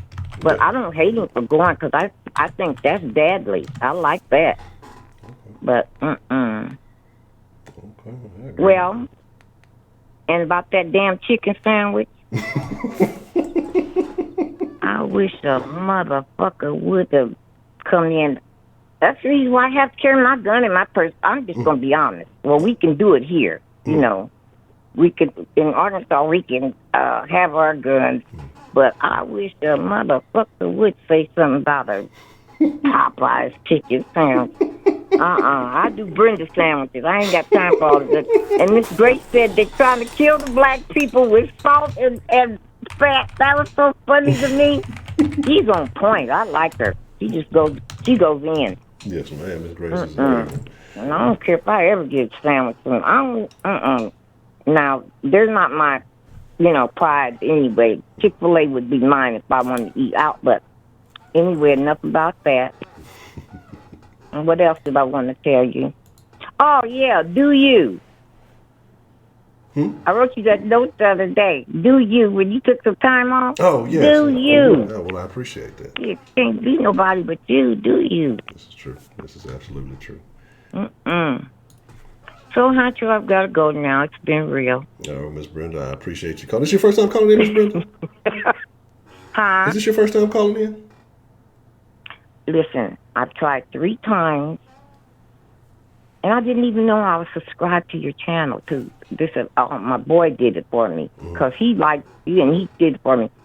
And so I said, who is this man on here talking crazy? He said, listen to him. And I said, oh, Lord. He said, and they cuss and everything. You're going to love it. I said, boy, these people, wait a minute. These people are out of sight. You don't know what they're talking about. There's 15 conversations going on right now. That's what I love. 15. I don't know none of that. But I know Grace and I know Miss Bell's voice. But, Rashida? Is there a Miss Rashida? Yeah, Miss Rashida. Yes. Okay. Not like her. And I ain't going to stay on for no 10 minutes, so bye. All right, bye, Miss Brenda. I'll call you another time. Why are you laughing, silly thing? Why are you laughing at me? No, I'm not laughing at you. I'm laughing with you. I'm just, it's just good to hear new voices, and it's good to hear opinions, and I enjoy it when new people find the den, and when they enjoy it. When you enjoy it, I enjoy it, and so it just kind of. But let me tell you can't get in usually. On the really, really, really. Now, T.I. must not be a real hot topic because I got right in. But no, you really can't get in, and I've had them hang up, like several nights, and I said, shit, I ain't gonna keep trying. Hell, I'll be crazy trying to get in on the phone line. But no. Thank you for taking this call tonight, but we're going to give him a pass on this one because he needs his props up, I guess, this week. Watch next week. Something else going to happen with him. Watch. Well, if Miss Brenda said give him a pass, we're going to give him a pass. But you know what I thank God for? And I'm really serious about this, Honcho. I'm thankful that in that household that there is an 18-year-old virgin. I'm really being honest when I say that. Because we don't expect that out of that type of household. I mean, a loose household, and I don't mean a bad one, but he's coming, she's going. She's going, he's coming. You see what I'm saying? And the kids are kind of doing their own thing, so that amazed me. When I saw that she was 18 years old, and I'm going to find that thing, but I think that's his first child with her. I think somebody said somebody said that might be with a different one at the time. I'm not sure. I'm not sure. I'm not sure about their family dynamic. Well, she had a daughter, and then they had a child together. I don't know if it was that King or Prince or Climax or whatever his name was. I don't know what it was, but I'll find my book and I'll find T.I. Anyway, been real. All right, I appreciate your call, Miss Brenda. Okay, talk again. Bye. Right, have a good evening. I'm with it. Miss Brenda said we're gonna give him a pass. We're gonna give him a pass. All right, let me get prepped up for this one. This one I gotta be prepared. Let me stretch for this call because y'all know how this about to go. What's the motherfucking deal? Who we got calling in to the den this evening? Stop being a hater, Ed. You What? don't know how nothing go. This might be a great time. I'm not always confrontational. Go ahead on with that, boo. I'm just saying, get your old phone line back. I gotta keep pushing 2 for whole. Like, come on now, that's too much, dude. That's too much. Is it? It's supposed to automatically keep you on there. Okay, I'm gonna have to look into that because it's supposed to keep you there automatically. You shouldn't have to keep pushing 2 No, hold on. Okay. It says push 2 if you want to keep holding. Okay. I had to push 2 like 4 times, and then it hung up on me. Like, get your old phone line back. Like, stop trying to be Bougetto. Bougetto. It's not even about that. It's because, see, let me tell you what the thing about the old phone line is 2 things. There's 2 things with the phone line. With one, it's a battle royale with the old number. You know what I'm saying? Because it's just whoever gets in when they get in. And so somebody may have called first, but then, by the time they call and get messed up, so somebody else end up jumping them. But then number 2 is that it rings, and so it's like whenever you on a call, it's beep beep, it's people beeping in. The other system doesn't have like a call queue, and so that's why it's like that part's annoying because I have to keep. Hey, damn that call queue. I'd rather the shit say call back. Man, damn. That shit hold on hold. Like, everybody ain't got the patience to keep pushing 2. And then I was in the kitchen, and it was like, push 2. So I had to hurry run back to my phone, and then it hung up. I wasn't even on my phone. See, D again say don't push 2, said it'll go back to the music. You're being bougie, trying to be bougie with a ghetto line. So stop. I ain't trying to be nothing. I'm just trying to avoid all the beeping in the middle of the calls. I got to hang up and do all this other stuff, and it's too much shit going on. Okay, that ruins the stream. So well, I'd rather everybody the might quiet. like it. I don't like it. Well, you from Atlanta. Atlanta people don't like nothing. No, we don't. I'm not from Atlanta. You in Atlanta. I've been here. You got the spirit of Atlanta in you. I've been here 25 years. I've been here 25 years. So I came when I was 21, 22. So, yes, I've been here half my life, just as well as Oklahoma. Boomer Sooner. Hey, well, man, what happened with them Sooners the other day, man? Oh, God. I shouldn't have said shit. Yeah, you shouldn't have. But speaking of Atlanta, that's where T.I., that's where Tip is from, Atlanta. He is. So and I've met him several times. Are you taller than him? He's a cool dude. He's a down-to-earth dude. Let me tell you something. Okay, so we're going to get on this topic. So, okay. Now, when my girl, I was determined to stop, this young motherhood like we were. So I stayed on my girl's ass. So my middle daughter, I knew because I could just look at her and tell she had got some, but she kept lying to me, right? What told you that she? How could you tell? Because I'm a woman, and another woman know another woman, so you would never be able to understand, even if I explained it to you. I knew she did. As a teenage girl, I knew she did the way she was acting. I knew she did. So she kept saying, no. So I made her a doctor's appointment, right? So me and the family doctor, because he been our doctor for like 20 years since I've almost been here. So I said, I'm going to act like y'all going to give her an exam to check her. But I just really want to know, has she done it? So we got all the way up to the doctor's appointment. We go on the doctor's appointment. We sitting there in the lobby. So she looks at me. She said, Mom, what they about to do? I said, they about to check you to make sure woo. So she didn't say nothing for a minute. So she turned around and looked at me. Well, I have. Well, goddamn. Why did it take all this for you to tell me? Because I'm just saying, like, if you want to stay on your... Look, my foot was on my girl's neck, okay? Like, I was determined not to have them young teenage mothers. I was going to break the cycle, which I did because I'm still not a grandma. Like, all of my friends, every one of my friends are grandparents. I don't have any grandkids. I don't have any. Now, I'm going to tell you this, too, also. If I knew my daughter was going to pass away, I kind of wish she would have had one to leave her legacy. I do. But that's not what I was thinking about.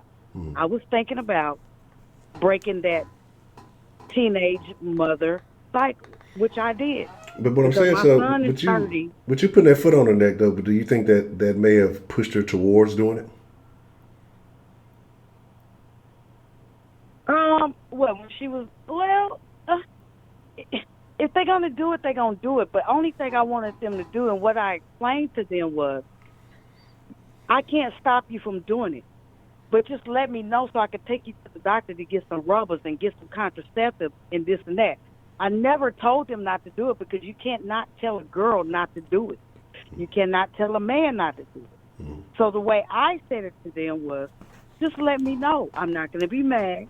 I'm not going to I'm not going to cuss you out. Now my other two told me. She just did. So that was her. You see what I mean? Like 2 out of 3, okay. But luckily, it happened when it happened. Like, and I told her, like, I took her to the doctor that way, and then I let her go back there by herself so she could talk to the doctor and get her contraceptives and get her test and this and that, which she told me she used contraceptives. So she did listen to me on that part. But I'm not mad at you. I'm sorry. Dads are different. Dads are different than women. And some dads are way stronger, like my husband is on his kids. So, you know, I don't see what the big deal is. I'm sorry. Now, if he'd have checked her himself, that would have been a problem. Okay. That would have been a problem then. You see what I mean? Oh, that would have been some nasty shit, and we would have had to question T.I. But he didn't. Like, he sent her to the doctor, but whatever. So everybody got their different ways, and you got the Me Too, you got the liberal people. Like, that's just your kids are not your freaking friends.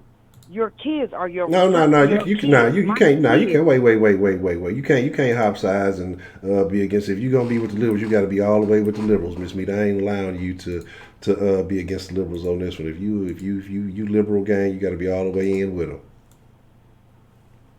All the way in with who? With the liberals. You a liberal? Who told you that? You told me that. Ninja. You ain't never heard me agree with the Me Too and all that bullshit. But you a liberal though. You got me mixed up. But you a liberal though. You got me mixed up. You said that you. No, I'm all about old school. No. There's a difference. I'm old school. Mm-hmm. There's nothing liberal. I'm old school. So what are you talking about? Mm-hmm. I believe in certain things. I believe a man should be in a man's place. I believe a woman should be in a woman's place. I believe a kid should be in a kid's place. What the fuck is liberal about that? See, they'll say I'm just being this and that for saying that. My husband has his role as a man of this house. I have my role as a woman of this house. I cook, I clean, I take care of the house. I run the house. He runs the finance.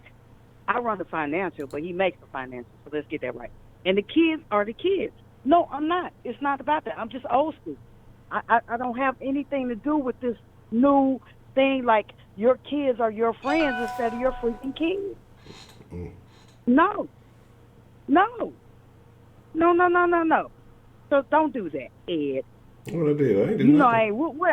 What I say to make you think that I was in that movie. Man, if you look, we've had these conversations about your political alignments before, and they tend to be more leveling.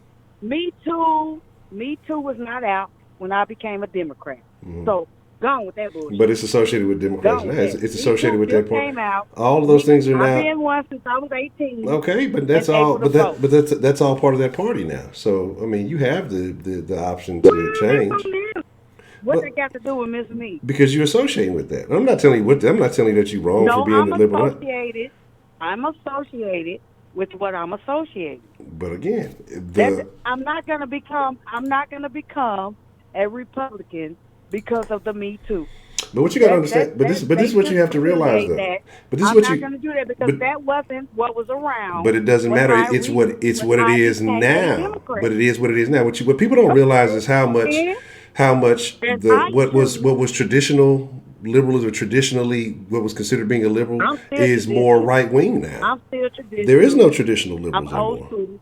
They don't exist. my God. There is no Yes, old it school. is. Who is the old school traditional Yes, liberal it that's is. in office right now? Who? Yes, it is. Name I'm a, living it. who is I'm it? living it. You can't live it. Who you voting I'm for? living it. If you who is in I'm office that telling is a you tradition? who me. Who you not You running? said who? You not running no. I'm telling you me. But the traditional liberal is now right wing. The that's how they've pushed it that far. No, there's no such thing as a traditional liberal, Ed. You just said There's you're traditional. No, you just made that up. You just made what was that a up. classic? There's no traditional A liberal. classic liberal. You just made that up. Classic liberals were more about progress and not being You progressive. just made that up too. But now it's You just made that up too. how did I make it up? Liberal. Wow. You just made that up. You just made that up. So No. There's I'm liberal not- and there's traditional. You just made that up. so who do I vote for in the No. traditional party? Who's running in the traditional party? Because you know what tradition means, right? What did I tell you? You know what tradition because you're defeating your own argument. This lets me further know. This lets me further know you do not listen to my conversation. I don't think you listen to your conversation. Because if you say a traditional, who is the party of tradition? Who is the party of tradition? Way than how I am, Ed. But who is the party of tradition, Miss Me? But what I'm saying is okay. But you said, can't be no other but you way said you're than how traditional, I right? am. You said you're traditional, right? That's exact. What is the party of tradition? Me. I'm done. What office you running for? You asked me what? You asked me what party. I said me. What is the I just explained this to you. Angela party of one? Your table's ready? I've been a Democrat since I was 18. Mm-hmm. None of this. You didn't hear none about this liberal. You didn't hear about none of that. But it is what it is now. But it's when here. I was 18, what Democrat meant. What? But see, that's what be pissing me. But what I'm saying, no, because you don't be wanting to hear me, Miss B. What I be trying to say to you is this. This is what I be trying to say. Mm-hmm. When I was 18 and I became a Democrat, you didn't hear shit about me too. You didn't hear shit about liberals. You didn't hear shit about none of that. You was either a Democrat or Republican. But those days have changed. You go back then, You can't go back. me- Where's the time machine? Let me finish. Where's the time machine? Well, I'm not going to change it because I'm not with that meeting. But you don't run the party. But what I'm saying I'm is with what I'm with. traditional. It doesn't affect me. The Me Too doesn't affect me. The liberal stuff does not affect me because my household is going to run the way my household runs. And my household does not run off of that. You see what I'm saying? Like when I go outside and what my next door neighbor thinks, if that's a Me Too bitch, if that's a liberal bitch, that's on her. But you voting but you're going to be voting the same party with her. But this is what I'm saying. What differentiates you from them if you're voting for the same person? Because they're going to be voting for the same person you're voting for. So what differentiates you from the liberal Me Too person from you if you're voting for the same person? Because my beliefs aren't the same. But apparently y'all are voting the same, so that would mean that y'all are aligned in some method. I'm still going to be a Democrat, but I don't believe what she believes. I don't believe what she believes. Listen, our Republicans don't believe what our Republicans believe, obviously, to look at them turning on each other. Anyway, like I said, okay? I'm very old-fashioned and I'm very old school. What T.I. did is nothing that I would not suggest to do different. I apply the brother. The only way it will be creepy is if he did it himself. Let's not talk about that. That's disgusting. Because I took my daughter to the doctor. We got all the way to the doctor for her to tell me what she did. So, hey, better late than it never. is what it is. And people putting too much on the shit. Okay? He didn't do it. Long as he didn't do it. Don't lie to me. Tell me the fucking truth. Like, tell me the truth. I've been telling you your whole life. You can come to me with the truth. Tell me the truth. If I'm open and I'm telling you to tell me the truth, listen. That typing, you sounding like Ed. Ed. Yeah, I'm just asking questions. That's all I'm asking. all I'm doing is asking questions. You know, that's all I do. What was all that typing like? Like you was like Medea on the on when old boy beat old girl ass on the movie. It's like you was typing and shit. I have no idea what you're talking about. I've never watched a Medea movie. Okay, well I know what I'm talking about, but it's like you're trying to shut me down. No, I was responding to something in the chat. It wasn't that I was trying to shut you down. I would never shut down Miss Meat. I always want to hear what you have to say, even though occasionally we disagree or we may have different viewpoints. No, we disagree every time. No, we disagree every time. Every time I talk to you, we disagree. You know, I actually think we agree. Every single time, Ed. I think we actually agree more than you want to acknowledge. But I think that we do agree. You just don't want to admit it. I will agree with you when I agree with you, but you never agree with me. Sweet Berry 32. This is what I be talking about. You see how Ed takes me off the topic to make y'all think that I'm off the topic, but I be trying to stay on topic. See, that's be the shit I'm talking about. Sweet Berry 32, okay? You start talking about traditional beliefs. He asked me 100 different questions. I just asked you a simple question. No. He asked me 100 different questions when I'm trying to stay on topic to make y'all think I'm not on topic. Oh, okay? That's what it be. That's what it be with Ed. But I'm going to give him that. Because I stay on the topic and still talk about what he want to talk about. Okay? You know and I love still rising up in this bitch. You know I love you, Miss I Meat. I don't like that rise up shit. That shit is terrible. terrible. Goddamn stupid ass, sorry ass game. But I'm still rising up. Y'all only got one game. Y'all only got one game. Wow. That's terrible. Yeah, we did. One game? Yeah, one game. Atlanta's trash. The Falcons are doo-doo. Listen. Ed, like for real. Sell them season tickets. Sell them season tickets. Look, don't go to no more games. Sell them tickets. Season, but listen, Ed, on one of the worst seasons I've been South fan for 20-something years was when Michael Vick got caught with the dogs and they put Chris Redmond in, and we had what's his name, the coach at Jacksonville. We had him in. We only won 4 games. I thought that was the worst of the worst. Jesus, take the real proof. I don't know what the fuck is going on right now. I'm like, oh my God. Like, that's just like the Falcons are like a microcosm of the city of Atlanta. I mean, it just is what it is. They're terrible. It's just terrible. No, they say we are cursed. They say, okay, this is what they say. They say the stadium is quote unquote cursed because they tore down the oldest black church in Atlanta. They paid them out, which is not our the blank fault. They shouldn't have never sold the fucking church. The people, the Ebenezer, they shouldn't have never sold it, so it would have never been torn down.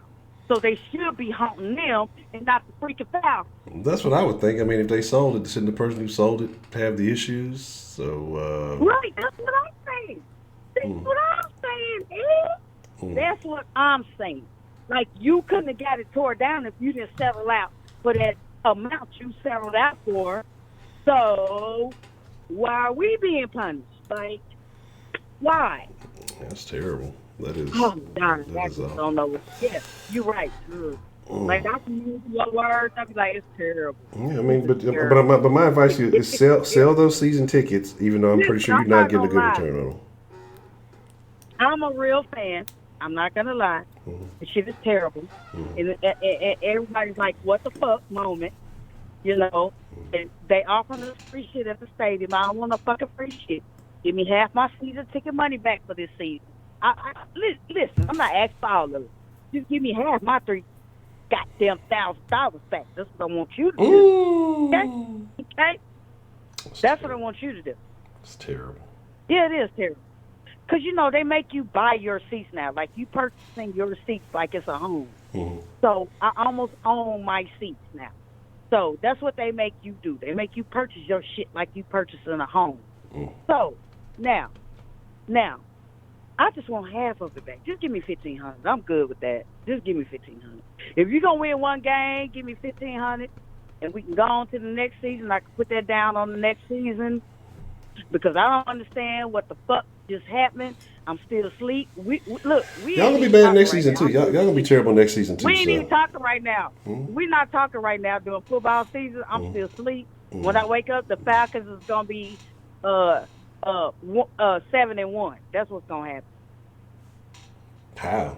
You playing Madden or some shit? Stop looking like that. I'm trying to figure out how that's gonna Stop work. looking like that.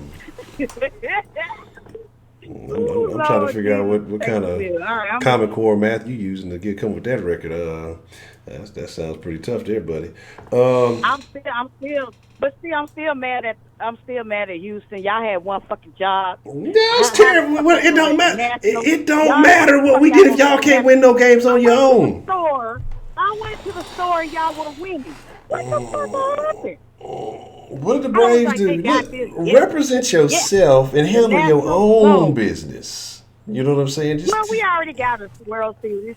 We got a World Series, but I sure didn't want the Nationals to have okay. one. Well, everybody gets their, sunshine on a dog ass every now No, and then. It they're in our happens. division. They are in our division. I didn't want them to. I said, oh, yes. I said, Houston got this.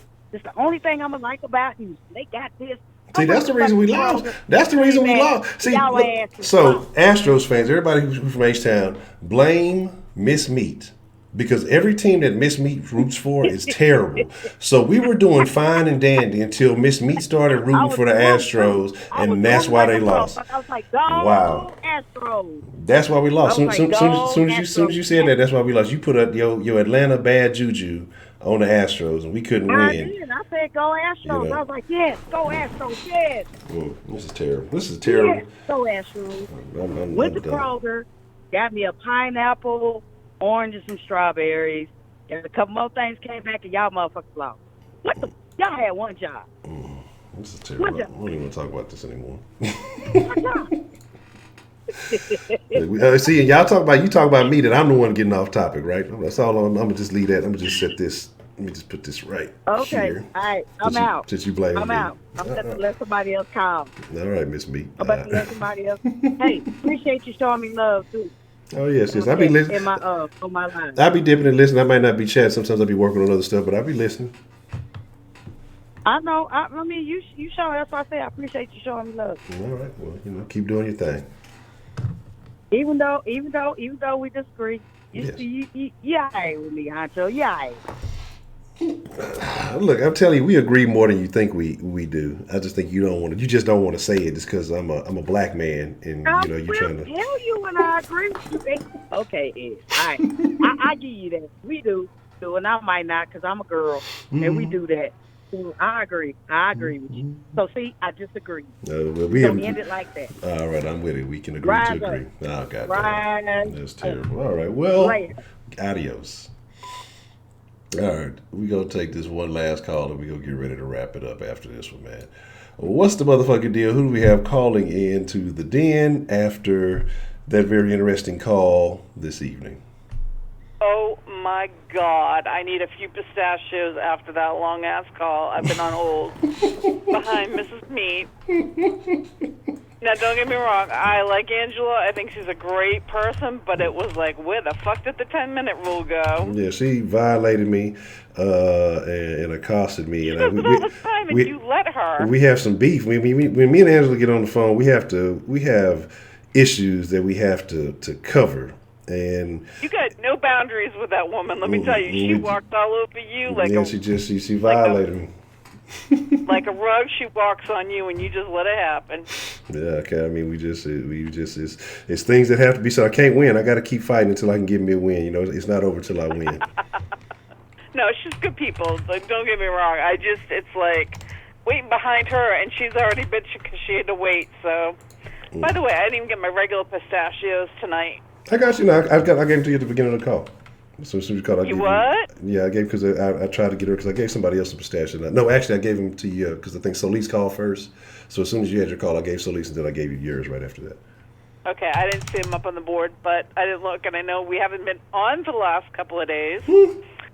And Heidi mentioned on one of our posts about my needing a paper bag, and I'm like, yeah, because if you're not going to be on time, frickin' post, you're not going to be on time. If you're going to take a day off, hey, you do what you got to do, but just post so we know. You know, some of us older folks look forward to having den time. You know, that's our thing. And I got no problem with that. Okay, so two things. One, the den is my urban dictionary for being the white child in the group. What the hell does woke mean? It's a terrible phrase. It just means somebody who is socially aware of what's going on, but sometimes it could be taken a little bit too far. I think it started out with good intentions. Now it's just a bunch of bullshit. Okay. So it's like a word that's been overused and Yes. it started out just being a catchphrase. Yes. Okay, I get that. And I definitely want to come back to the female educators being caught up in the sexual offenders issues. I think that more and more are publicly being caught and shamed, but it's not something that's relatively new. I was around when, what was that, the Smart case, Pamela Smart? In fact, that wasn't even 25 miles from my house. The one up in New Hampshire back in the 80s, yeah.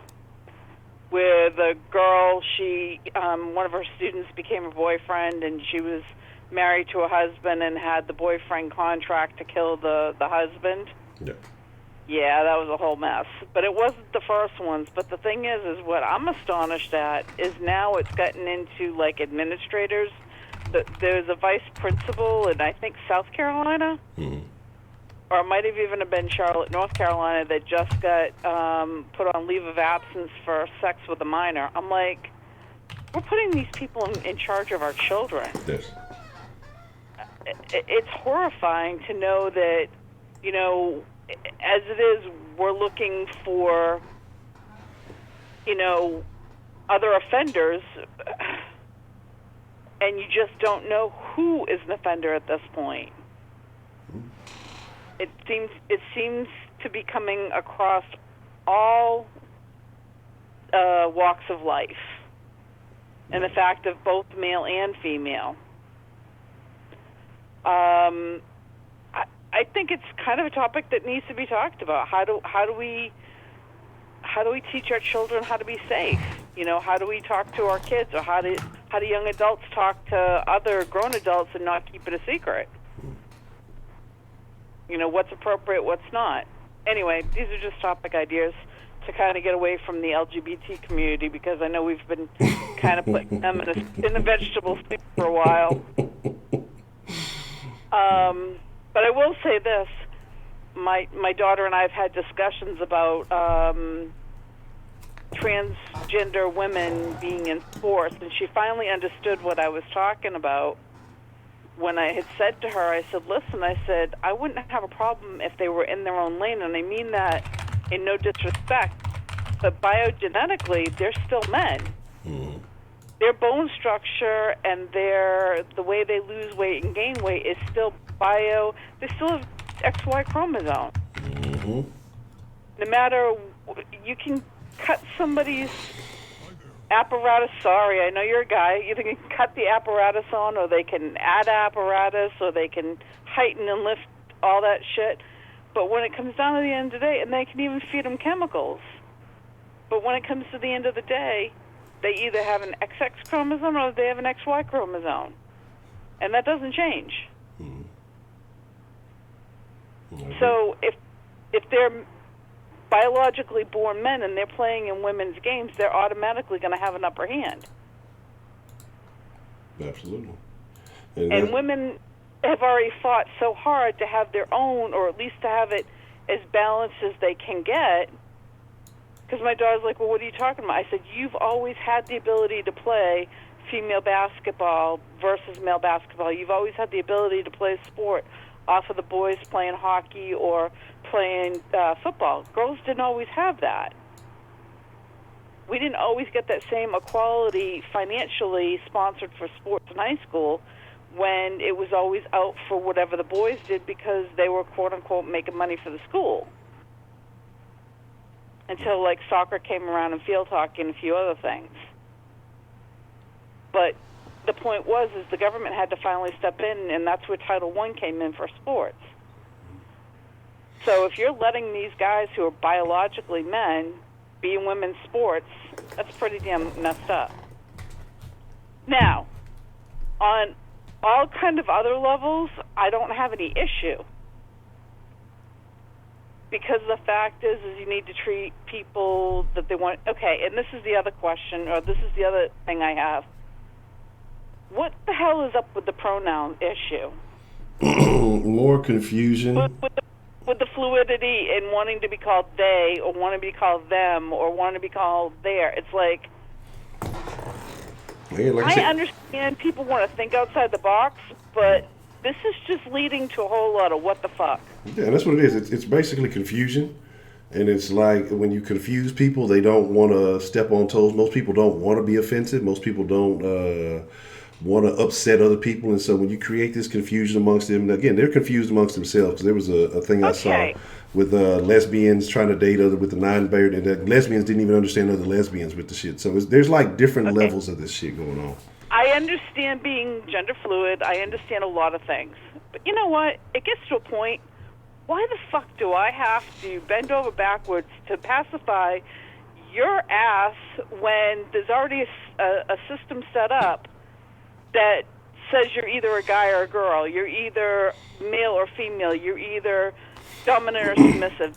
Why the fuck make a new goddamn language when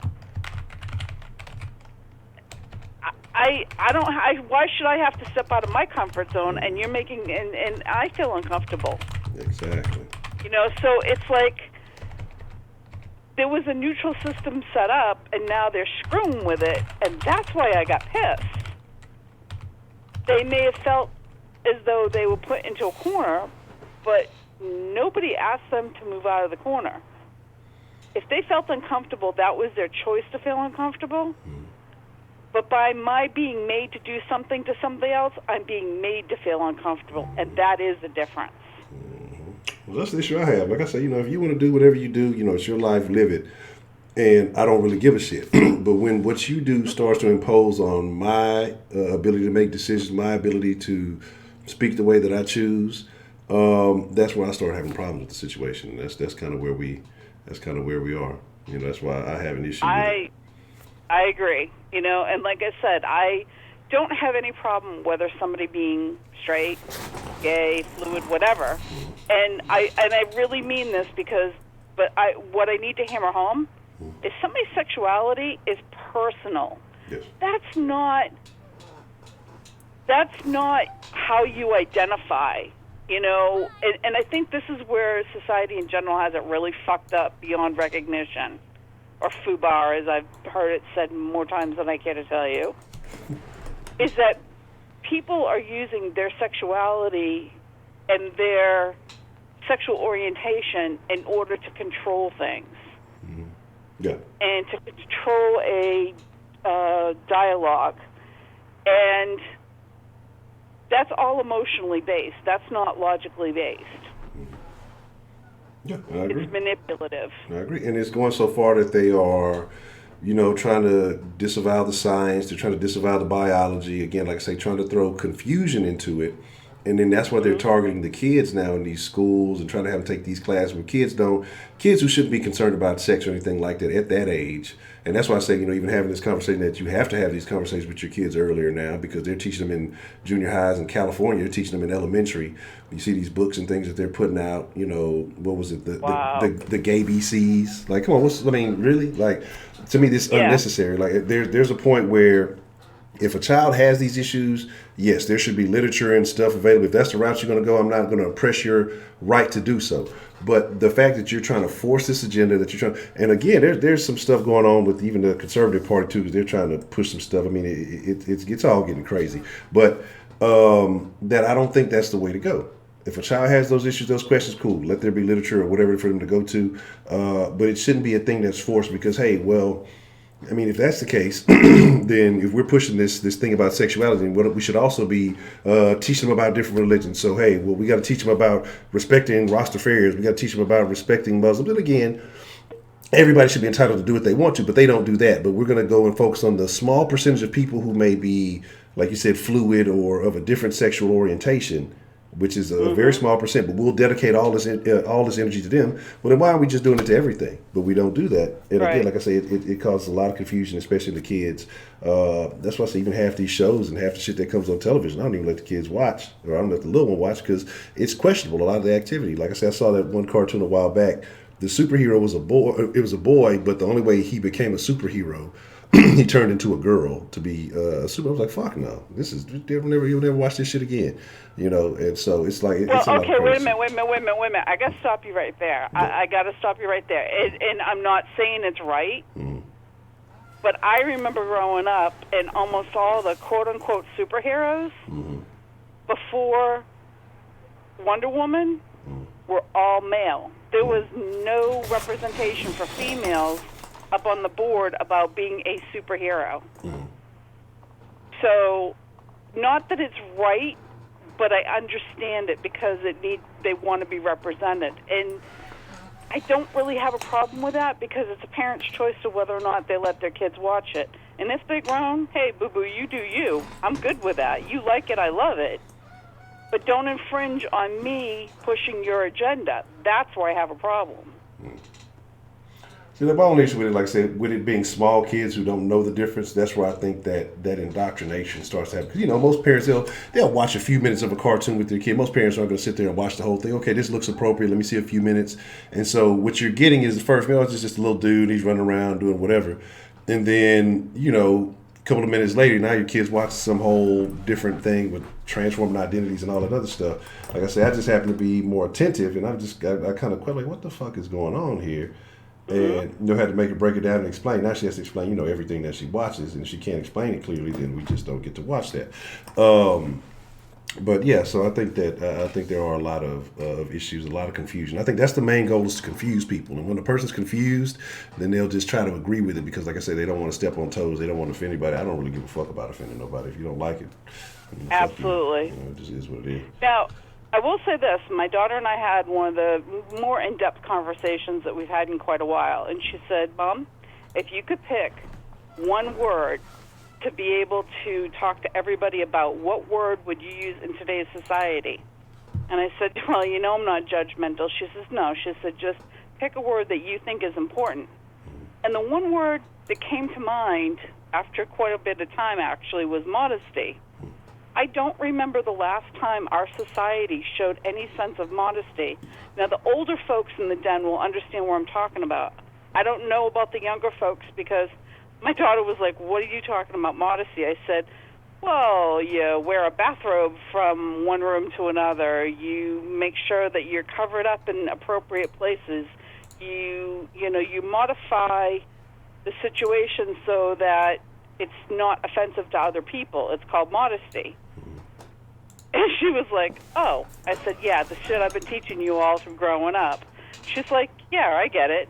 I said, but a lot of people don't. I said, everything is so overly sexualized that we're almost kind of numbing people to thinking that's the norm, and it's not. And if I had to go back and talk to my 20-year-old self, I would say, hey, being modest is not a bad thing. But it seems like there's a shame to being modest or not putting it out there, or you know what I mean? Yeah, but now it's under the guise of sexual liberation and all this other stuff. I mean, it's not about it. You can be sexually liberated and still be modest. You can be all these other things. Absolutely. Exclusivity is what makes stuff go around. If you could buy Gucci at Walmart, nobody would want it. So when you're putting all your goods and shit out there like that, it doesn't make you more liberated. It doesn't make you more free. I think you're more appreciated when you are exclusive with your body, more so women, because if you put that comes back to exactly what T.I. was doing with his daughter. Yeah, that's what by showing that expectation of exclusivity, which as a society we're not showing. There's more mixed families of steps and halves than there ever have been. And I'm not saying it's a bad thing, because if somebody's gotten out of a bad marriage or there was a death of a spouse or whatever, but the continuity, we're not showing our kids continuity when we're jumping from spouse to spouse or partner to partner. And these are some of the things that our kids are learning. You know, like I said, the first summer that my husband was in long-term care, my kids said, well, why aren't you dating? And I'm like, I'm married. You know, just because you're separated from your spouse and you're living in 2 different housings because you have to, doesn't mean you automatically jump into somebody else's bed. And, you know, it was a long conversation about that. But they're like, Mom, we see all these parents getting separated. They're not even legally divorced, and they're already dating other people. And so, like I said, people, I'm not making a judgment about that. I'm just saying, you know, people got to do people. But remember, with all of our actions as a parent, our children see those. Yes. They may not tell us that they see it, but our actions show them how to represent themselves. So if we're dipping and dabbing and they see it but they don't tell us, they're more likely to dip and dab themselves later on. If you're towing the line and you're doing the right thing, more than likely that kid's going to try to do the right thing because you're showing them to be a good role model. It's not always what we say. It's how we show them what the right thing is to do. Now, I am far from being the perfect parent, and I do not preach anything. Take what you need, you leave the rest, and if none of it was for you, then that's okay too. But, you know, sometimes each person will say something on the den, and I'll get a little bit out of each call. Sometimes I don't get anything, and sometimes the whole thing was terrific, you know? But that being said, hey, I'm glad Brenda called in tonight. It was really good to see some new voices and some new input. Yes. But anyway, I'm probably past my 10 minutes, so I'm going to let you go, but just some things to think about for possibly different things. And honestly, I don't care whether you need a night off. Just let us know. I will do my best to be ahead of the game. I had intentions of going live last night. I know there's about 4 or 5 of us that hang out and go, well, is he gonna? I don't know. Well, we'll just have to wait and see. Yeah, like I said, I had plans of going live last night. Just I tried to run some errands right before the day, and then when I got in, I was dead as far as the topic, and I was just like, man, I'm not gonna try to fake it. My energy's gonna be low. It's not gonna be what it is. So, you know, it is what it is. Yes, I will. I definitely will. The other thing is, you know what they say, sometimes fake it till you make it. I tell women don't do that with orgasm. I can't do that on the stream. So, you know, hey, I gotta be consistent in my beliefs. All good. All right, Honcho, I'm out of here, and hopefully the next call will bring something to the table. All right. Well, I appreciate the call, Miss Bell. All right, night. All right. All right. I said that'd be last, but I got to get my guy prepaid on the line. We'll enter the prepaid call this evening because I am definitely looking forward to it. Like Professor Trill, you know, get that Bill O'Brien crack out there. You know what I'm saying? Don't smoke that shit, man. No, not that Griselda Blanco. That's terrible. But yeah, we'll take prepaid call and we'll wrap it up with that. I don't know if it's still on hold. It ain't showing nobody pulling up on what is this? That's what that is. So we'll do that. And then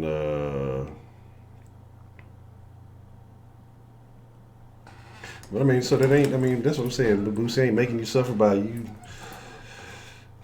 You got 12. I mean, it is what it is. Again, you know, niggas got their own logic, and if they're going to, you know, if women, there's gonna be a woman out there that's gonna accept the shit. There's women who will be happy, like I say, there's women who make their life mission just to get knocked up by something. They don't want to be a wife. They don't want to be. They just want to collect a check for being pregnant by somebody famous and use their baby as a pawn.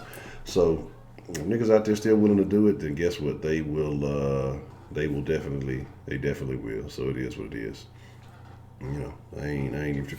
They said, it's not even popping up. That's what I'm trying to figure out. Oh, you know what? I wonder if this has something to do with it, because it's not even showing me that anybody is on hold or anything. I don't know what the hell is up with that. Shit, fuck it though. Hang up on the hold and just call back. It should come straight through. I'm only gonna take a prepaid call and then we'll go from there. I don't know why it didn't show up.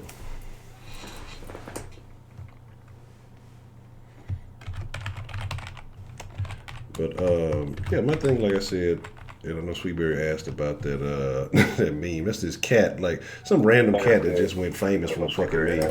What's the motherfucking deal? We got called into the den this evening. What's good, Honcho? It's prepaid. Prepaid. What's on your mind this evening, prepaid? I know you're a big fan of Clifford Harris. What are your thoughts on his actions with this situation? For any of y'all who don't know, I fucking hate Clifford Harris, the snitch, T.I., whatever you want to call him, T.I.P. I hate his fucking guts. I don't like anything about this motherfucker. But I'm going to tell you something. Honcho. Mm-hmm. As much as I despise him, I don't have a problem with him and what's going on with his daughter and him checking to make sure she's a virgin. And I'm going to say, and before y'all go off on me, let me tell y'all the reason why. Mm-hmm. She's 18 years old. Yes. She's an adult. Mm-hmm. So the fact that T.I. is going with her, she is allowing it. Mm-hmm. Now, I have a daughter. I don't go to the gynecologist. She's a little bit too young for that right now, but when the time comes, I'm not going to that. Yeah. Not because I'm a terrible father, but because shit like that spooks me out. I'm not into that type of stuff. When my wife get pregnant, it's hard for me to be in the room when we have kids. That ain't my thing. But let me say this, and you know, me and my wife got into this today about this whole T.I. situation. I explained to her because my wife was going off. He's controlling her and this is misogynist. I said, you got to stop that. Mm-hmm. Because every time a parent does something we don't agree with, you feel like it's wrong, and that's not how it works. For any of y'all who don't have kids, let me explain something to y'all. There is no book on how to raise your kids. Correct. There ain't no briefcase. When you have a baby and they send you home, they'll send you home with a briefcase full of shit with advice and stuff. You kind of winging this shit. You're doing what's best for your kid and doing what you see fit. Now, T.I. came out and said that he basically supports all her dreams and aspirations. He pays for everything for her. Her job is to go to school. Yes. You know what I'm saying? So if she's 18 years old, living under his roof, he's paying for everything, supporting all her dreams and aspirations. If that's a part of their agreement, I have to understand it. Now, let me be clear on this. I'm not doing no shit like that. Yeah. But if my daughter was having sex and my wife knew about it and she went to the gynecologist with her and wouldn't tell me the truth, I'm packing my shit and leaving. Mm. You know what I'm saying? Because a lot of y'all are outraged, but y'all think with y'all emotions and not y'all head. T.I. been going with this girl to the gynecologist since he was 13, 14 years old. Mm. This ain't some shit he popped up and started doing because she's 18 now. No, that's not what's going on. This ain't no surprise visit. Like he told her, he buys her a birthday gift and they go to the OBGYN. You know what I'm saying? And a lot of people were like, well, you know, it's fucked up. You know, he's like treating this way because T.I. was having sex at a young age. And I want y'all to understand something. Your job as a parent is to basically raise your kids and mold them in the way they should go. Your job as a parent is to give them the better life that you had. Just because you were having sex at 12 don't mean you should raise your kids and allow them to have sex at 12. You're supposed to show them, like, even though I was allowed to do it, it wasn't right. Yes. You know what I'm saying? So even though I don't agree with this shit, there's a lot of things that I got away with when I was a kid that I don't let my kids get away with. Absolutely. Because the shit ain't right. I lost my virginity when I was 12 years old. Shouldn't nobody be fucking at 12. No. How was I going to take care of any baby? I couldn't get a job till I was 15. That's 3 years of not having income at all. So, you know, none of my kids around that age, yeah, I got my antennas up because I know what I was doing when I was 12. Mm-hmm. Like a lot of y'all, man, you listen, y'all gotta stop looking at things from a standpoint of how you would do it. Just because you agree with them don't mean it's wrong. Also, let's say this. T.I. got to be doing something right. That girl graduated from high school. She graduated with honors, and she in college. She ain't got no STDs, and she ain't got no baby. In 2019, if you got a daughter and she doing all that, you're doing something right. Yes.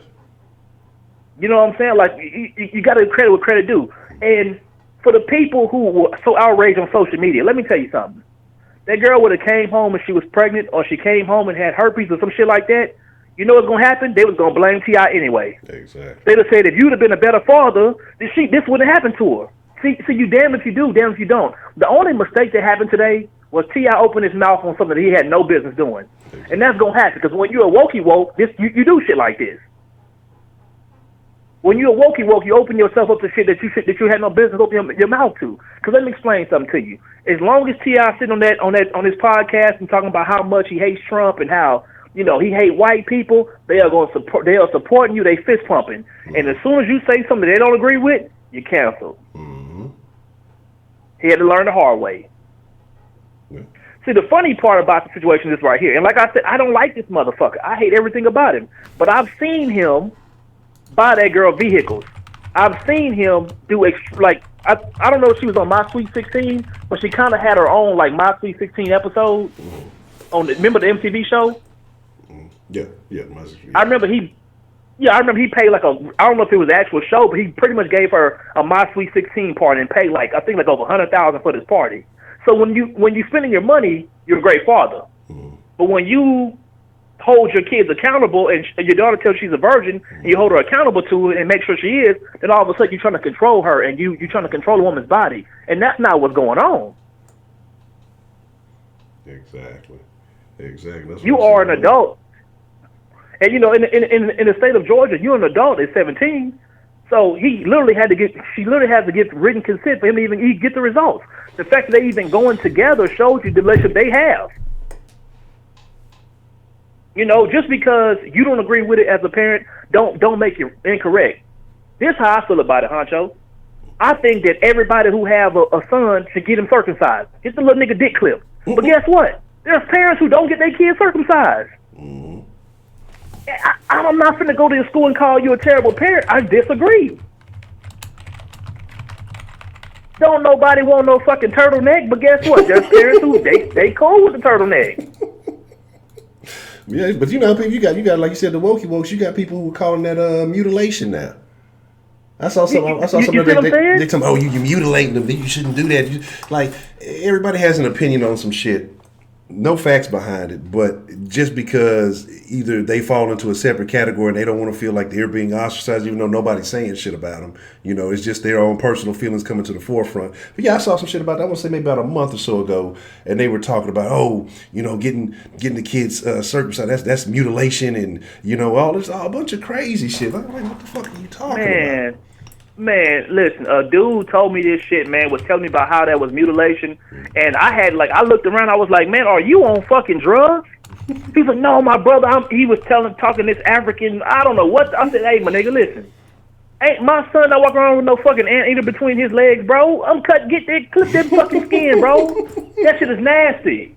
And here's the thing, Honcho. If you got kids and you feel like that's mutilation, or he was telling me something about how the skin is actually some part of shrimp, I was like, look, man, I read the Bible. Samson Delilah ain't have nothing to do with no fucking no turtleneck dick. No.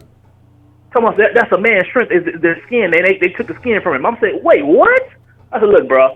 Look, man, you on a whole nother planet. I said, but this is what I told him. I said, sir, you make sure your son don't get circumcised. That's your decision. And when he turned about 25 years old and he got some money, he gonna get his dick clipped. And it's gonna be painful.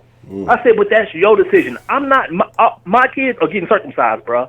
That's nasty. That's just flat out. That's flat out nasty. We ain't doing that shit. But once again, man, and you know what I'm saying? I'm not the world's greatest parent. I think I'm a very good parent. I don't have the book on how to be a great parent. You know what I'm saying? I don't have this. I can tell you what not to do. You feel me? I can't tell you what's right, but I can tell you what don't fucking do that. That's the wrong thing. As long as you're not doing nothing that's put your kids in harm's way, bro, it is what it is, man. It is what it is. You know what I'm saying? I'm not finna go to the OBGYN, dog. I'm just not going to do that, bro. Truth be told, man, I'm intimidated by that shit. It ain't for me. No. It ain't for me. When my daughter say, you know what I'm saying, she needs some pads, whatever the case may be, I go buy them bitches. But when I get to the aisle, I'm intimidated. My nigga, it's like at least 400 different types of tampons. Bro, it's fucking crazy. Yeah. I seen pictures. I'm like, man, what's up? Bro, the crazy part about it was I thought, you're going to laugh, at one time in life, I thought that the different sizes was the size of their vagina. I didn't know that the sizes were like when you have a heavy. Man, I said, man, what the fuck? When I was young, Bro. I used to have a single mama. She used to send me to the store on occasion, you know. And like I said, and then, you know, my old lady, I don't be tripping, you know, if I'm out at the store or something. But I'm like, you got to send me specific details. Because you feel me? I'm gonna fuck some shit up. It's too much shit going. This is another science in this motherfucker. I don't know what's going on in this bitch. But yeah, it gets so bad. Like, you know, feel like I wear glasses. I wear my glasses when I work. I wear my contacts. My nigga, if I'm going to the store to get some pads, bro, I gotta have my glasses on because I'm in this bitch. Like, hey, wait a minute. What? Hold on. Now, what is this? Hold on. What?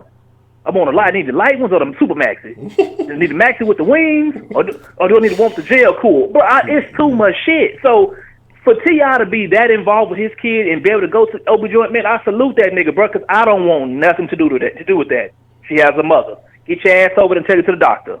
Tell me what's going on when you get back. But, bro, like, the people, you should have seen, Honcho, you should have seen the comments. People were like, man, I wish she was fucking. She should be fucking. I'm like, what? Yeah, man, people are out of line, but that's that perversion that America's moving towards now. Like, and I said, you know, even early on, I'm saying, you know, not to be hypocritical, and I know what to look out for because I was doing some off the wall shit. But it's like, come on, man, you can't appreciate the integrity that goes with that. You know, I mean, you know, again, we talk about saving for marriage and all this other things. You may have different beliefs. I was talking about exclusivity shortly. I mean, you know, hey, if you didn't been around and all that other stuff, you know, it's something that you can. I don't know if she's saving. I don't know if it's a religious thing. It just may be a hey, you know, he knows the stigma that comes with hoeing around. But we push all this sexual liberation, all this other shit. People can't understand when somebody's not doing it. But again, I think it's a lot of people who have issues with things that they've done, and then they trying to put that out and make sure everybody, so they feel better about themselves that everybody else is doing it. But I think that shit is super wild. But then on the pad thing that you was talking about, how you feel about the transgender people getting mad that the pads actually had the female symbol on them, and so they forced Always to take all that shit off. So now, like, I think next month or something like that, now all the pads don't, because Always used to put like the little female, whatever the symbol, whatever you call that little shit. I think the little cross thing or whatever, little thing with the little T or whatever, circling shit. So now they have to have like some type of neutral symbol or nothing on the thing now because of that. Well, I'm finna get to that. Let me finish this on T.I. thing. Okay. And T.I. made a point. He said that, he goes, my daughter is attractive. He said, but my daughter is also a target. Mm-hmm. Boys see her as a come up. Mm-hmm. If they have a baby with her, they set for the rest of their life. And he goes, and I've explained this to her whole life. So I get where he's coming from. Now on to the transgenders and them complaining about the sign on the pads. I fucking love it. This is y'all fault. This is y'all fucking fault. Listen, if you ever said something like, oh my God, that is so toxic. Why are we treating the alphabet soup this way? Why? This is your fault. This is your fucking fault. Because I told y'all this about a year ago. There is no limits. There is no limits. A man with a dick and some balls is going to a women's bathroom to go sit on the toilet and use it. And y'all was okay with that shit. Then where do you draw the line? Where do you draw the line? You got these fucking niggas who tell y'all they transition to be a woman, going out here running the track meet, ain't even running fast, and winning all the shit. They winning all the powerlifting meet.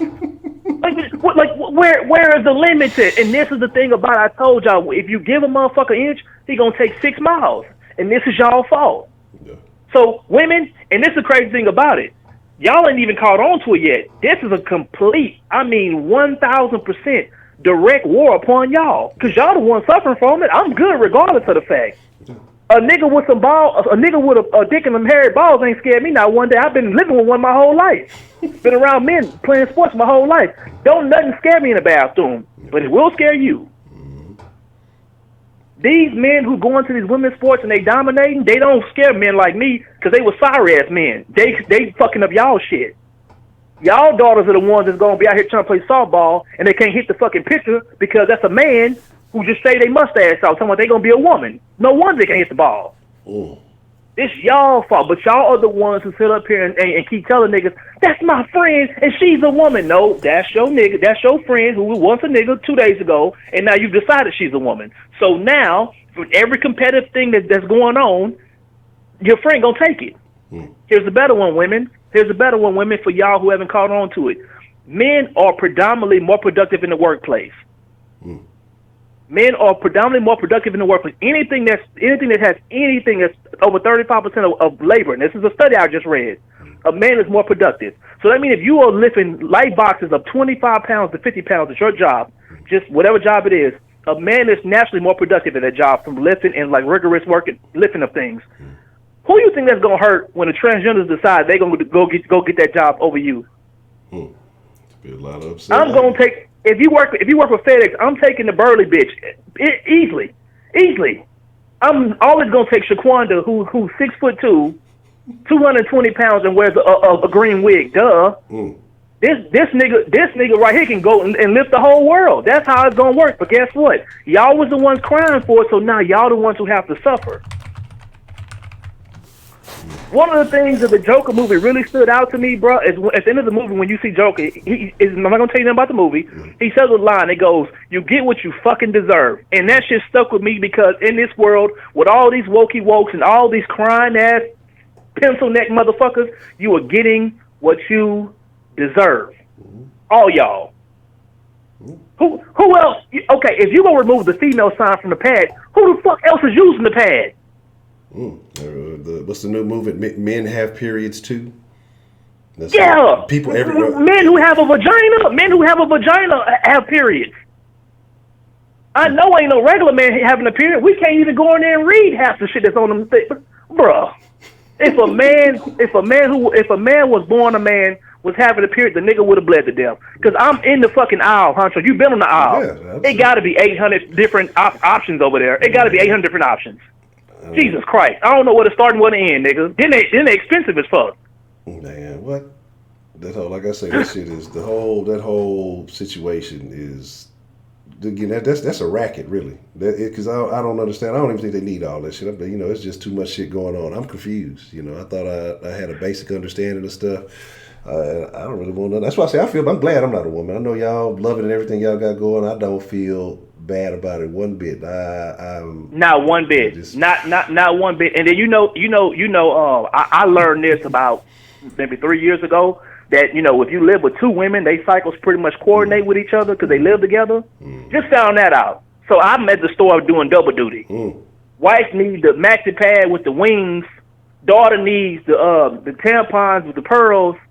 But it got to be the pearls with the applicator. I'm learning about all this shit. Bruh, listen. Only women can use this shit. So ain't no men using this shit. But guess what? Since y'all cried about it, you're getting what you fucking deserve. Hey, here's a better one. For all you woke niggas who keep yelling about, we should be letting the Latinos come to America and give them their rights. No one should be kept out of America. You niggas about to be out of here.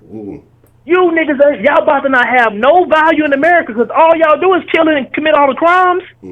What you gonna do what y'all gonna do when the 13% of y'all, when they got all the Hispanics getting all these fucking voting rights? What y'all gonna do then? Let me give y'all a little heads up, just a little foreshadowing. When they pass any bill that's going to allow these motherfuckers to come to this country, these illegals, and to my Hispanic brothers who in the den, this is no shots at you. I love y'all. I love America. Viva la Rosa, whatever that shit y'all be yelling at. I'm like, Viva la Las. I'm with all y'all niggas. But to the illegal motherfuckers coming here, they're not coming here and moving to suburban areas, y'all. These illegals are coming here and living in y'all hoods. They coming to take y'all jobs. You remember how we keep talking about how Trump has put all his wealth and stuff into the economy and these new jobs and stuff? The reason why y'all don't see it is because y'all are unskilled workers. So it doesn't matter if the economy is booming if you're an unskilled worker. But you know what an illegal is also? An unskilled worker. They're coming to compete with you, dummy. So while you talking about this is America, home of the brave and land of the free, let them in here. They coming to take your job. So once again, while y'all crying for these people to get over here, the same way I warned y'all about y'all fighting for these alphabet soup rights, for all you motherfuckers who are crying for these illegals to get into this country, they coming to take your spot. And when they come, I'ma laugh about it. When every commercial during any election time, all this shit gonna be in Spanish, and you gotta turn on the little what's that shit called on your TV when you gotta turn on know what the words are saying? The when you gotta turn the You got to put on that little button with the closed caption. I'm gonna sit at home and I'm gonna laugh. I'm gonna say, "Cause you get what you fucking deserve." Cause I'm good. Ain't none of them niggas coming to take my job. There ain't a single illegal immigrant finna come to America and take my job. I promise you. But you know, but if you work fast food, if you work hard labor, you a contractor. Your fucking days are numbered. And I'm gonna say, hey, Honcho, you good? Ain't finna be a single motherfucker run over here from Sinaloa or Guatemala and come and take the den. I promise you, ain't none of them getting a motherfucking YouTube channel. None of them. Before you niggas who doing landscaping and contract work, I'm telling you, my nigga, they do double the work for half the pay and less of the argument. You can pay them niggas in Coronas. You better get ready for it. You ain't never seen nigga get paid in Modelo beer? Okay, cool. All right, cool. Keep on yelling about them over here. Okay, cool. Okay. Nigga they ain't gonna know no Spanish, but guess what they do know? They know that motherfucking dollar sign. They know Benjamin Franklin real good. All you lefties, all you crybabies, oh my God, this is America, bruh. You on your way out, and y'all keep yelling about going back to Africa. Guess what? Soon, bitch, you might not have a choice. You might have to go live in Guatemala soon, because you out of here. Every last election is going to be in fucking Spanish. You know who they finna talk about the whole time? You know who they finna be targeting? The transgender community. They got all the rights. Gay is the new black. Niggas can say anything they want to. It ain't gonna last for long, y'all. It ain't gonna last for long. Y'all better wake the fuck up. Y'all hate when people pander to y'all. As soon it ain't gonna matter, because Kamala Harris ain't finna be talking to y'all no more. Kamala Harris is finna spend the next 4 years learning what's the shit called? Rosetta Stone. Yo hablo inglés, nigga. I promise you. There ain't gonna be no more dancing down the aisle. No more bands and dancing. She gonna learn. Oh no. I'm telling you, it's some sombrero, nigga. I'm Cinco de Mayo gonna become the most important day in America. Keep playing. I'm telling y'all, keep playing. And I'm right here in the den. I'm gonna tell you what happened, Honcho. You gonna have a topic gonna say, "What happened to niggas in America?" And have a frowny face, and I'm be like, I'm gonna be speaking Spanish too. Shit, it is what it is. I had to learn. I'm speaking Spanish like everybody else, nigga. Shit. My daughter gonna have a quinceañera. We ain't even Hispanic. We'll just have a quinceañera too. Fuck it, we doing it big. I don't give a damn. I'm telling y'all, bro. Because the crazy part about it, the ones who y'all keep calling coons keep telling y'all this shit coming. Dan told y'all this was coming. We told y'all this was coming. We all told y'all this shit was coming. So guess what's gonna happen? Until y'all open y'all fucking eyes and tell these transgenders and these different bro, nigga at my job told me they go by different pronouns. I said it's a he and it's a she. It's a him and it's a her. If you don't follow them categories, you ain't got to come around here, bro. Because I'm not acknowledging you, period. You do what you gotta do. You 6'3", 240 pounds. You are not a her. You a him. You either a him, a he, or it. Because I don't know what to fucking call you, because you ain't no woman. You feel me? Nigga, that's these big-ass broad shoulders talking about he's transitioning. To what? A fast break or a motherfucking zone, nigga? Transitioning. Kiss my ass. And for all y'all who are calling by these pronoun, listen, y'all can kiss my ass too. If you got a homeboy who used to be a man and he gonna pull a Bruce Jenner, look, Bruce Jenner is still Bruce Jenner, y'all. If y'all want to call him Caitlyn, that's on y'all. The nigga's still Bruce to me. Okay. That's Bruce. They got mad at old buddy because he made a reference to him being, but he didn't even call him, the present day Caitlyn or whatever you want to call it. Who was Michael Shea on SNL? All he said, there used to be a guy named Bruce in Calabash. They wanted to cancel him for that. They wanted him off SNL. They wanted him. It was a fact. Bruce still on the Wheaties boxes, but yet you can't. Listen, I own the Wheaties box. I collected Wheaties box growing up. I got one. I will send y'all a picture of the shit. It was Bruce. That nigga is a gold medal Olympian. That's Bruce. I don't know who he is now, but he gonna always be Bruce to me. I guarantee if the nigga walked in the mall and you said Bruce, he'll look up. That's all the pronouns you need to know. Your homeboy, who was one Sydney, but now he go by Star, if you call him Sydney, he gonna look up. And listen, I want to be clear on this. If you are gay or you are, you know what I'm saying, transition, whatever the fuck that means, so whatever you want to be in this world, man, you go ahead and you do that shit. If they giving you an inch, man, take a mile. Make these motherfuckers change all the products. Make all the shoes and clothes gender neutral, whatever the fuck that means. Make them make pink cell phones, do all that shit, because I'm going to sit back and laugh at the shit. I'm going to sit back and laugh at the shit. I want y'all to complain to every barbershop says unisex. No more barbershop. I want you to ruin everything, bruh. I want you to ruin all this shit. I want y'all to get to the point where the word men, or the word man and men just no longer exists. Because I'm going to sit back and I'm going to drink my motherfucking bourbon and I'm going to get drunk and I'm going to just laugh at this shit. And when y'all get mad and y'all finally get upset the way I'm upset, I'm going to say you get what you fucking deserve. That's it for me, Honcho. Y'all be blessed. Prepaid, appreciate the call, man. Shout out to Prepaid. Oh, man. That's funny as shit. And let's see. Savage, Donald Trump, suntan lotion, Father's Day cards. That's tough. I know some niggas who use suntan lotion. I asked them why. Because that shit don't work for niggas.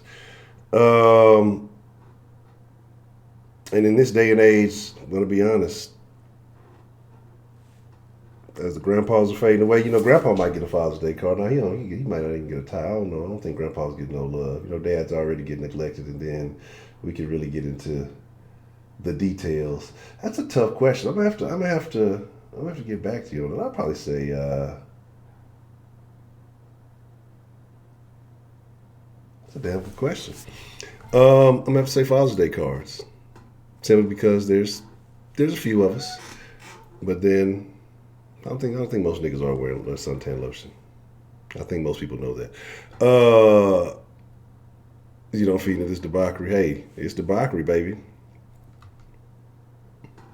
I speak facts. You're a fucking faggot. If you in here, whatever you got going on, I beat the brakes off your bitch ass. Like, you guys, usually y'all know I don't get mad, but you over there bitching and crying because somebody's saying something, you upset because you're an illegal? You upset about that? Go get your green card and pull up. You know what I'm saying? Like, shit, I don't give a fuck about you, dog. I don't give two shits about you. You see my face, you ever see me around, run up, do what you do. It'll be the worst mistake you ever made. You'll be hoping they send your bitch ass across that border. Don't mistake the guy on the internet screen as your buddy. UV ashiness. I don't know. Like I say, I don't know. Like I said, I think just lotion. Lotion is lotion. You know what I'm saying? You're in the bag. Somebody says something about illegals. I like taking jobs. That was fucking stupid ass. Then go to work, nigga. But again, like I say, but prepaid ain't lying, man. And it is what it is. It is what it is. That's why you see like the whole. Well, Beto's not in the race no more, but he was in there speaking Spanish, and then you saw Buddy speaking Spanish. Like, this is what it is. Say 4 years ago, 8 years ago, you'd have never seen such a thing. But the shit is happening so much faster and faster that it's like that everybody wants to be woke. Everybody wants to be equal. Everybody wants that we all have to do, no, they ain't got to get rid of them. I don't ban people. Like, I don't give a shit about that. Like, that shit don't mean nothing to me. Because motherfucker go do shit. You know what I'm saying? He ain't gonna do nothing. He go sit there and be mad, but you still in here. So who's the loser? Anyway, my thing is this, right? People are so concerned about trying to save everybody else and do all that other shit that they're basically making themselves useless. And that's the problem. That's where we're at right now. You know what I'm saying? Exactly. But it is what it is. And again, go woke, go broke. Exactly. Like I say, I'll be honest with you. Y'all people think I'm fucked up. We talk about black issues and stuff, and that's fucked up. You cooning and you doing this. Let's be realistic, man. You playing yourself. You worried about a whole bunch of shit. Like I told y'all, my best friends throughout my life have always been Hispanic. Like I say, when I've been a little brother or one who passed away, they've always been Hispanic. They've always been. You know what I'm saying? I was raised by Hispanics whenever I was young. When my mom worked at Exxon, she worked at the refinery. Like I say, it was a Spanish family that raised me. I spoke Spanish. So that definitely had a big impact on me. But at the same time, when we're talking about what's good for the masses and what makes the most sense, I'm going to go with the thing that benefits the majority of people. Even if it doesn't mean it makes it easier for me, I'm thinking long term, okay? Because it's not always about me. So if we're giving everybody everything for free and we're giving away everything, how do you sustain this? Some of the stuff has to come from somewhere. Somebody has to pay for these things. You know what I'm saying? And I probably have more Hispanic friends than I do have black friends. You know what it is? You know what I mean? So it is what it is. I learned all my racist Spanish lingo came from hanging around Mexicans. I never heard of a wetback until till hanging out with like I say, with my best friend who passed, hanging out with their family and something. They got to talk about, I can't stand it. Like, what the fuck is a wetback? What does that mean? You know what I'm saying? So I don't give a shit about that shit. Like I said, that shit don't fade me again. They ain't got to do nothing. They moms don't have to do a damn thing. This is the internet. Everybody's tough on the fucking internet. Give a fuck about that shit. But again, you know what I'm saying? But it is what it is, and that's what people don't get. The Mexicans who've been here, who have assimilated into American culture, don't like Mexicans fresh across the border. And that's what it is. White people who are doing well for themselves, you don't see Bill Gates hanging out in a trailer park, right? I've never seen it. I've never seen Bill Gates hanging out in a trailer park. But yet, the thing is, no the fuck you don't. Because again, like I said, I have more Hispanic friends than I have fucking black friends.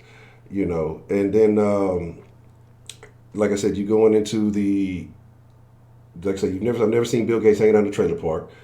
But yet you see niggas who make some money, who do something. But again, there's this agenda they push. Oh, you're struggling. You got to make it. We got to go back to the hood. We got to do all. Man, fuck all that. You made it out. The best thing you can do is give the recipe for how the fuck you got up out of there. Good one, Savage Donald Trump. That is a good one. I had to fucking look twice just for a second. But like I say, give the recipe. Fuck all that feeling pity shit, man. Like I say, even when I've been down, I don't feel pity for myself. Like everything that's ever happened to me that has been a negative has been my own fault. And as soon as you can accept that shit, then you move forward at a much faster pace. But when you start giving all these excuses and we gone way off from the T.I. thing. But when you start giving people all these excuses, but T.I. does this bullshit too. Well, you can't make it because of this. You can't make it because of that. You know what I'm saying? And oh, stop. I don't like the 105 pounders. Oh, buddy, with the first Mexican heavyweight champion. How long boxing been around? You know what I'm saying? Let's stop the nonsense. But again, like I say, you know, my deal is this, man. Now I'll give you, Mexicans fight really hard. They'll continue to fight. They may not win. They will fight really hard. But again, you know, my deal is this, dog. Like, it is what it is. Come on, we already saw what happened with Canelo when he fought an old ass, whatchamacallit. You know what I'm saying? The most famous rap artist is Mexican. 6ix9ine. The most famous snitch. Stop the nonsense. But my thing is this, you know what I'm saying? It's like, and I know it sounds callous and I know it sounds fucked up. A lot of people get upset with me. Oh, you know, again, you talking this way, you're talking like, man, look, it's like even with kids, if you don't present people challenges, they don't grow, period. You know what I'm saying? If you don't present a person with a challenge, they will never grow. And when you start making it easy for people, and I'm telling you this from experience, you put all these people, again, it's a lot of people, oh, well, you know, people need welfare, you know, to get back on their feet, to do this, do that. Yeah, I think there should be assistance for people who have fallen on hard times. But people who decide to live on hard times, man, that's on them, man. If you decide that you want to be on welfare permanently, you find an excuse, you don't want to work, you don't want to be better, you want to have a limited amount of income, and you're okay with that, then that's your choice. That's your decision. You have no right to complain about the shit, man. Like, you live in America. Regardless if you love or hate America, they can't make no excuse. You got multiple black billionaires in America. I'm doing this little thing. I'm not going to tell y'all exactly what it is. But, like I said, I'm just doing some research. I told y'all about David Stewart the other day. You know, we talk about A.G. Gaston. Again, he was a tycoon. I want to say came from Atlanta. You talk about, you have several niggas who came from poverty. You had several multimillionaires who came from slavery. You all just like, I hate hearing the excuses. You know what I'm saying? Oh, we can't because of this, or we can't because of that. Oh, there's this thing. Man, look, you can't serve two masters, and that's what it is. You know, you want to have your fucking cake and eat it too. You want to live the culture, whatever the culture may be. But that culture, that lifestyle is detrimental to success. You know what I'm saying? That culture is detrimental to advancement. You know what I'm saying? Like I say, there ain't too many other cultures you see. Man, I've never seen an Asian insult another Asian for being intelligent. I've never seen it in my life, ever. And that includes Indians, that includes, Middle Eastern, whatever you want to call it. Never seen it. Niggas will get on your ass, throw your backpack in the room. They'll fuck you up for being intelligent. They'll try to ruin your fucking life for being intelligent. And it's really not even about you being intelligent. It's just because they're dumb and they just don't want to accept it. Niggas don't want to work for it. The shit about standardized testing. I know y'all said this, man, I can't believe that. Again, I was the only nigga in a bunch of class full of nothing but. This is crazy. I had a crazy fucking dream last night. I ain't even gonna get into it. But the only nigga in my gifted and talented classes. Always had the best grades on standardized tests. Always made the maximum score on everything. So I don't believe that shit. I was the poorest nigga in that class. I came from I was supposed to go to another school, but because that school did not have gifted classes, I caught a bus and went to a different school. Like, I was the last motherfucker to get off the bus. It was like an extra 20 minutes for me on the bus from the last stop because I wasn't supposed to go to that school. Motherfuckers would be coming talking about how they went to all these places for the summer and how they went and did all this cool stuff. And I'd be like, shit, that sounds nice. I wonder what that shit like. You know what I'm saying? I ain't have none of those experiences. But yet, I come in and I wreck shop on all of these motherfuckers. And I was lazy. And I'll admit it, I'm admittedly lazy. And that's part of the problem because it was so easy. I didn't work as hard as I should have. But, so that's why I say when people say these things, it doesn't make sense to me.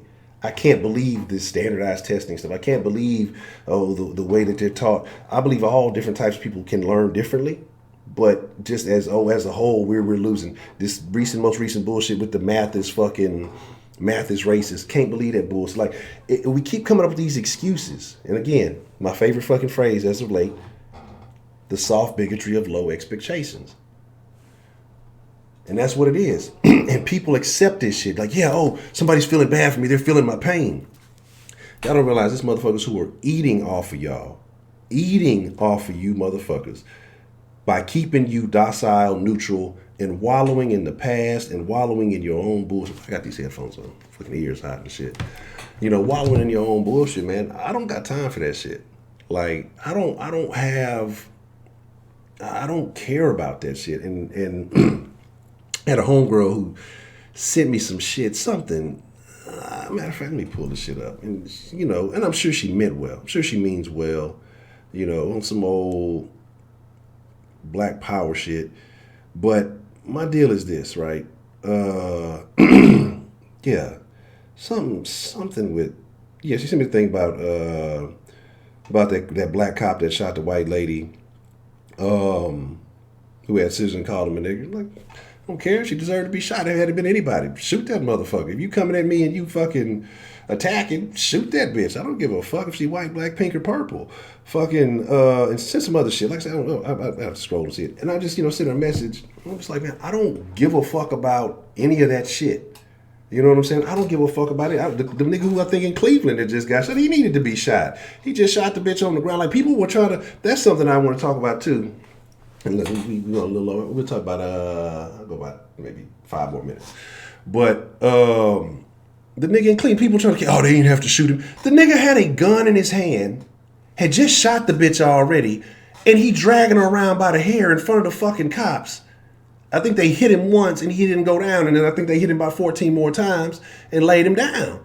Like, what the fuck? The motherfucker had a gun. He had already shot the bitch. Like, what? You want him to kill the bitch first before the cops take action? Like, look, I'm not super pro cop. I don't have nothing against him. I'm not super pro Trump. I don't have anything against him. Like, I don't have an emotional investment. This is like I say, and I've had my run-ins with the law. When I had my run-ins with the law, it's because I was doing stupid fucking shit. You know what I'm saying? Like, that's on me. And when you take that responsibility for yourself and you realize, okay, where was my fault? I'm not saying overdo it. Well, I just shouldn't have. Not all that. You know what? Hey, if I would have made this, if I would have done that, man, you know what? It is what it is. But yet people losing their shit. Oh, my life is ruined because of Trump. You've been miserable for more than the last 3 fucking years. You know what I'm saying? Like, yeah, like what they supposed to hit him with the old cartoon shit, the bamboo and the blow. Like, I don't know what niggas expect. Like, come on, man. And it's like, that's what I say when we talk about this shit, it blows my mind. We'll accept, and again, I can understand, we can run the argument, well, cops professionally trained and this, that, and the third. At the end of the day, we're all human beings. And the number one task of being a human being is self-preservation. Period. Point blank. You know what I'm saying? And if I'm trying to go home to my wife, I'm just trying to go home to my fucking dog. I don't give a shit. I don't care if I go home to my fucking cat. Where the cat at? Where the cat with the do-rag? Let me put the cat with the do-rag. I don't care. I'm just trying to go home. Even if nobody ain't got no cat with a do-rag there. I don't give a fuck. I'm just trying to go home. I don't give a shit about all the rest of that stuff. You know what I'm saying? Now, there are instances, and there are cases where, okay, you can say, hey, you know what? This is something that needs to be talked about. This is a questionable situation. But it's like some of this shit, niggas get all fucking upset about it. Don't make no fucking sense. It makes no sense whatsoever, and I don't get it. But again, like I say, man, I just can't cape for the shit because again, that's what I say. I used to be on the pro-black tip, but then when I started sitting back and watching it, I'm like, why don't any of these pro-black niggas have any motherfucking answers? These niggas been telling you about all the problems for the last 10, 15, 20 years. Nigga ain't never gave you an answer to your fucking problem. Nigga never gave you a solution to your fucking problem. But you see, they got thousands, hundreds of thousands, millions of followers. Ain't nobody in this motherfucker got enough knowledge to come together and make some shit happen. We ain't got enough sense to come together and make some shit happen, like change the game. I can always, it's easy. People perpetually put you in this cycle because, again, the comfort zone for a lot of niggas is to sit here and say, man, I can't make it because the system is against me. That's the comfort zone. You know what I'm saying? That's the comfort zone. And I don't want to go against it because I'm afraid to brush up. I might get a negative vibe. I might get a negative reaction. I might, you know what I'm saying, do all that other shit. Like, you gotta fight. It's a lot of people. It's a few 100 million people in this fucking country alone trying to win. It's a few million people around the world trying to fucking come in and fucking take over this bitch. You feel me? And if you're not fighting, if you're not trying to do the fucking shit, if you're not trying to win, then that's on you, man. That's on you. Like, ain't no fucking excuse for this bullshit. Like, it's too many people. Like, that's why I say, like, I make these examples deliberately because, oh, we can't make it because the white man won't let us or such a, man, there's so many different examples of niggas who done made it that there's no joke. And I'm not talking about in the entertainment industry. I'm not talking about any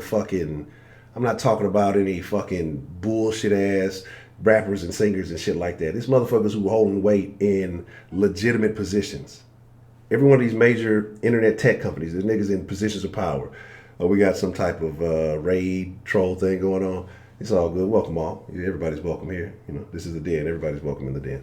But all I'm saying is, like, it's so much stupid bullshit that's going on. Like, there are no excuses. You live in America. You have fucking opportunity. Maximize that shit. You have more opportunity in America than you will have anywhere else. And we sit here and we complain about the opportunity. That's why them niggas come straight from Nigeria and wherever else, the same place. And it's funny, though. Here's the fucking thing.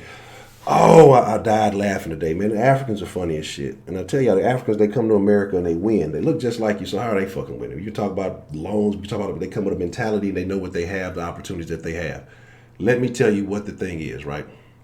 Let me tell you what it is. I mean, I can let all that shit, right? I know that shit don't faze me. I don't give a fuck about none of that shit. Let me tell you what it is, right? Let me tell you what it is. These motherfuckers come from over there. They come over here, they conquer, and they clown you Americans. They clown the American blacks. They sit there, they talk about all the niggas on Twitter, what we call black Twitter, what we call wokey woke Twitter, like Prepay would say. They call that slave trade Twitter. That's what the Africans called it. That's how they come over here capping and clowning. You know what I'm saying? That's what they do. Man, look, y'all can let the motherfuckers, y'all can let the trolls ride. Y'all know I don't give a shit because it don't do nothing but make my statistics look good. Y'all know I don't care about this shit. This is the internet. Like y'all, like, don't. This is why I say don't have the emotional attachment to any of this shit. You know what I'm saying? Don't have. You know what I'm saying? Like this shit. So come on, man. I don't give a shit. I mean, if y'all want to do it, do what you do. But I don't really give a shit about it. Like that shit does nothing for me. Because again, like I say, when you put your time, it shows your worth. So if you got that kind of time, that's all you got to do. That speaks more on your character than anything you writing. And hey man, if you want to do it, shit, hit them. y'all got the wrench for a reason. But again, and so because niggas will come here and they'll clown the Africans for looking like this and talking like this. Oh, the Africans, they smell and they do this and they look like this and they do all this shit. But the Africans come over here fucking winning. They come in this bitch and they're winning. So how can you clown somebody who's beating you? How can you clown somebody, you know, who has an advantage over you? Like, that's what I don't get. And the logic is so skewed. And it's like, it's right here for you to take. If you want to be primarily black focused, guess what? If you want a black on me, you can do that. But I want everybody's money. You know what I'm saying? I want everybody's money. And again, you can have all the beliefs you have in the world. You can have whatever thoughts and feelings or whatever. You live in a country, you live in a society. We live in a society where you can have an internet business and nobody ever knows it's you. You can do a lot of different things to where you don't even got to put your face out there. You know what I'm saying? But it is what it is. The Den used time out. Never. The Den was never such a thing. Heidi timed the most people out. She's probably still in the record books. You know what I'm saying? So, but it is, like I say, you know, I don't care about that shit. If you ain't got nothing better to do than to troll, man, I don't give a fuck. But yeah, that's my thing. At least be funny when you troll. That's the kind of shit I like. That night that them motherfuckers called in, that shit was hilarious. Those were some of the funniest jokes I tried my best not to laugh at some of that shit, but some of them shits were funny. But the thing about it, right? Let me tell you, and why this stuff doesn't bother me, and why the stuff I don't get upset about the shit. You can come in here with all the fucking slurs. You can come in here with all the fucking shit you want to. It's how you perceive yourself. When your perception of yourself is weak, that shit offends you.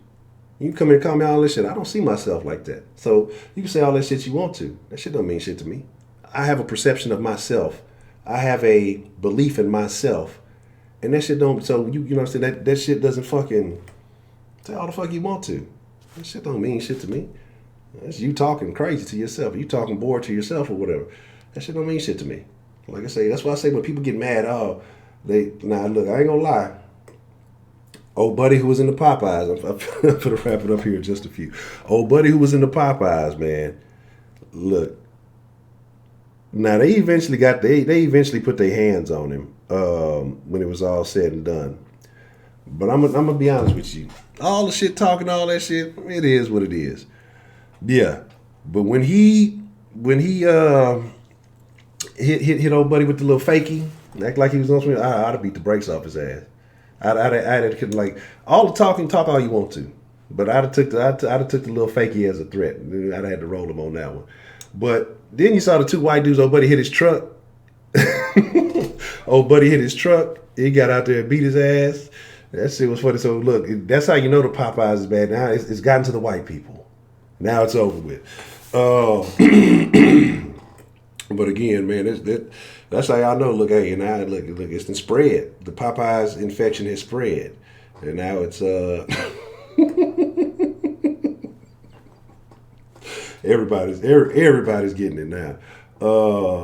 So you know, it is what it is, man. But my thing is this, man. I want y'all to understand this. I know people think that I'm in here capping, I'm not talking down. Look, I still got a ways to go myself. I'm not perfect. I do a lot of niggerish shit. I talk a lot of shit, but I do a lot of nigger shit. I'm very aware of my own mistakes. Yeah, I say I ain't fucking with it no more. Like I say, when it wasn't cool, when nobody was eating that shit, and I was eating that shit. But as soon as that craze came on, I ain't fuck with it since. I go to Chick-fil-A all day, get some good customer service, and fuck y'all. Y'all over there fighting. You know what I'm saying? I'm getting served on porcelain at fucking Chick-fil-A. Fuck y'all. Versatile, what's the motherfucking deal, man? Hope you been all right. You know, But my thing is this, man. My thing is this. I talk a lot of shit, especially when we talk about black issues, and people get upset with me because they have their. And I can't tell you how to feel. I cannot tell you how to feel. Your life is your life is your life. Do you feel me? Your experience is your experience. I can't tell you how to live. But I've been on both sides of the fence, and I'm telling you, and not just because it's the most recent thing. But you grow up. I think maybe when you have more at stake, whatever it may be, you see things differently. And if you look at stuff from a rational perspective and you really weigh stuff without bias, I think a lot of people have an issue with removing their personal bias from themselves or the emotional connection that they have with something. And I guess because, I've told y'all about a bunch of shit that's happened in my life, and I lost, maybe that's what caused the transition, because I was devoid of emotion for quite some time. And so I just started looking at shit a lot more reasonably. You know what I'm saying? And maybe that's what changed my mentality. Once I started seeing people who were having success out of certain fields, and I'm like, well, how the fuck? Because I think about highly of myself. So how the fuck did this motherfucker make it?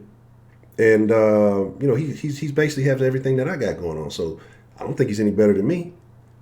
So how did he make it? What was his story? And you follow up, oh damn, this motherfucker came from. He struggled, he did this, he did that. Oh, okay, you just made the right choice, made the decision, didn't get caught up in the bullshit. And that's really all it is. We have too much affection for this quote-unquote culture. And I'm not saying you can't enjoy it, but that cannot be your life. That cannot be your lifestyle. You got to do just like anybody else. Hey, I like the music, I enjoy the entertainment, but now I got to get back to my life and I got business to handle. And that's how you got to ride, Or you could be like Heidi, staying stuck in them Berlin nightclubs all night, doing God knows what, and then she's here now to that. But again, if it really comes down to it, the Popeye is cool, but ain't I like consistency, and Chick-fil-A has been consistent for so long. You know what I'm saying? It is what it is. But here's my deal, y'all. It's about that time, because I'm gonna get up here in the morning, try to get my little power walk run on. So like I said, I gotta squeeze off a few pounds, and I've been bullshitting. I'm gonna get this goddamn gym membership, but I need to do it. But cause ain't nothing like weightlifting, man. It really ain't. It really ain't nothing like weightlifting. Ain't nothing like it. But I'm on this whole rejuvenate healthcare. See, y'all little young niggas getting out of line these days. I might have to work one of y'all little niggas over. For some of this nonsense, you know what I'm saying? Some of these little woke niggas is getting too they getting too bold, you know what I'm saying? But you said these niggas out of line. But my thing is this, man. My thing is this. I fucks with y'all, man. And I appreciate y'all. Whether we agree, whether we disagree. And again, like even like with Angela, I think we agree on a lot more than we are disagreeing on. Sometimes I think it can be the way it's delivered. It can be maybe, I say, connection. But like I said, I wish the best for everybody. It's not even just a black thing. It's not even just a racial thing or any of those things. Like I said, I wish the best for everybody, but everybody don't get to win. Everybody don't, that's just how it is. Is it fucked up? Is it unfair? Yeah, but whatever advantage you got, man, take the advantage you got and fucking run with that shit. Put your own people on. Like, don't hope the government gonna put them on. Hope nobody else gonna put them on. Just do you. Be that one. Be the one in your family. Be the whoever it is. You be that one. And that's a much better feeling than any of the rest of this shit. Making excuses and all that other bullshit. Overcoming is way better than making excuses. You know what I'm saying? And that's how I feel. I agree. Winning is reserved for those who refuse to. I agree, P-Pay. But have I reached my higher self? No, I still got a ways to go. Like I said, I strive to improve daily. I've been working on some habits, noticing where my weaknesses are. Just last week, what is this, Wednesday? So Sunday I did a thorough self-analysis and just, looked at the things that I need to spend some time tightening up. And you got to be honest with yourself, like, having those real conversations with yourself. And if you don't think you can be honest with yourself, you got to find somebody that who is truthful and honest with you, and go over those things. And we might talk about that. We might talk about that soon. We'll talk about that soon. And like I said, I don't know if it's something that you're interested in. I'll give y'all some of the shit that I've been using to work on my self-analysis. And I think everybody needs to do it. Everybody needs to thoroughly evaluate themselves, see the best of yourself. Just ready to drop up here in school so we can make That's what I'm talking about. How you do that power run walk? See, well, power run walking, let me give y'all this last tip before I dip. A power run walk is when you have the intentions of running, but you just basically power walk. That's what it is. Now, a little bit, like I say, a little bit of power walk, a little bit of jogging, a little bit of running, just kind of picking up the pace. Like I said, I don't go too hard because I definitely got to get some form back. You know what I'm saying? These knees ain't as young as they once was. So I can stand and drop a few pounds, or at least, like I say, put on a little bit of muscle, and then maybe get a little bit more consistent. But with that being said, oh man, y'all seen the dude that put the Popeyes recipe? He didn't put the sandwich on the. He didn't put the recipe on the internet, man. So shit, he gonna be the next one to kill himself like Epstein.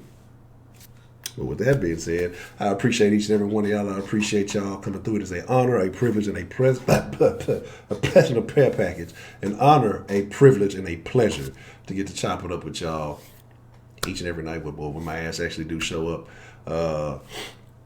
Y'all be cool like y'all be cool, man. I fuck with all of y'all. I was like, hey, ain't nobody left out. I just don't feel like saying everybody's name right now. I fuck with all y'all. Even them trolls. I fuck with them too. I don't even know them niggas. I fuck with them too.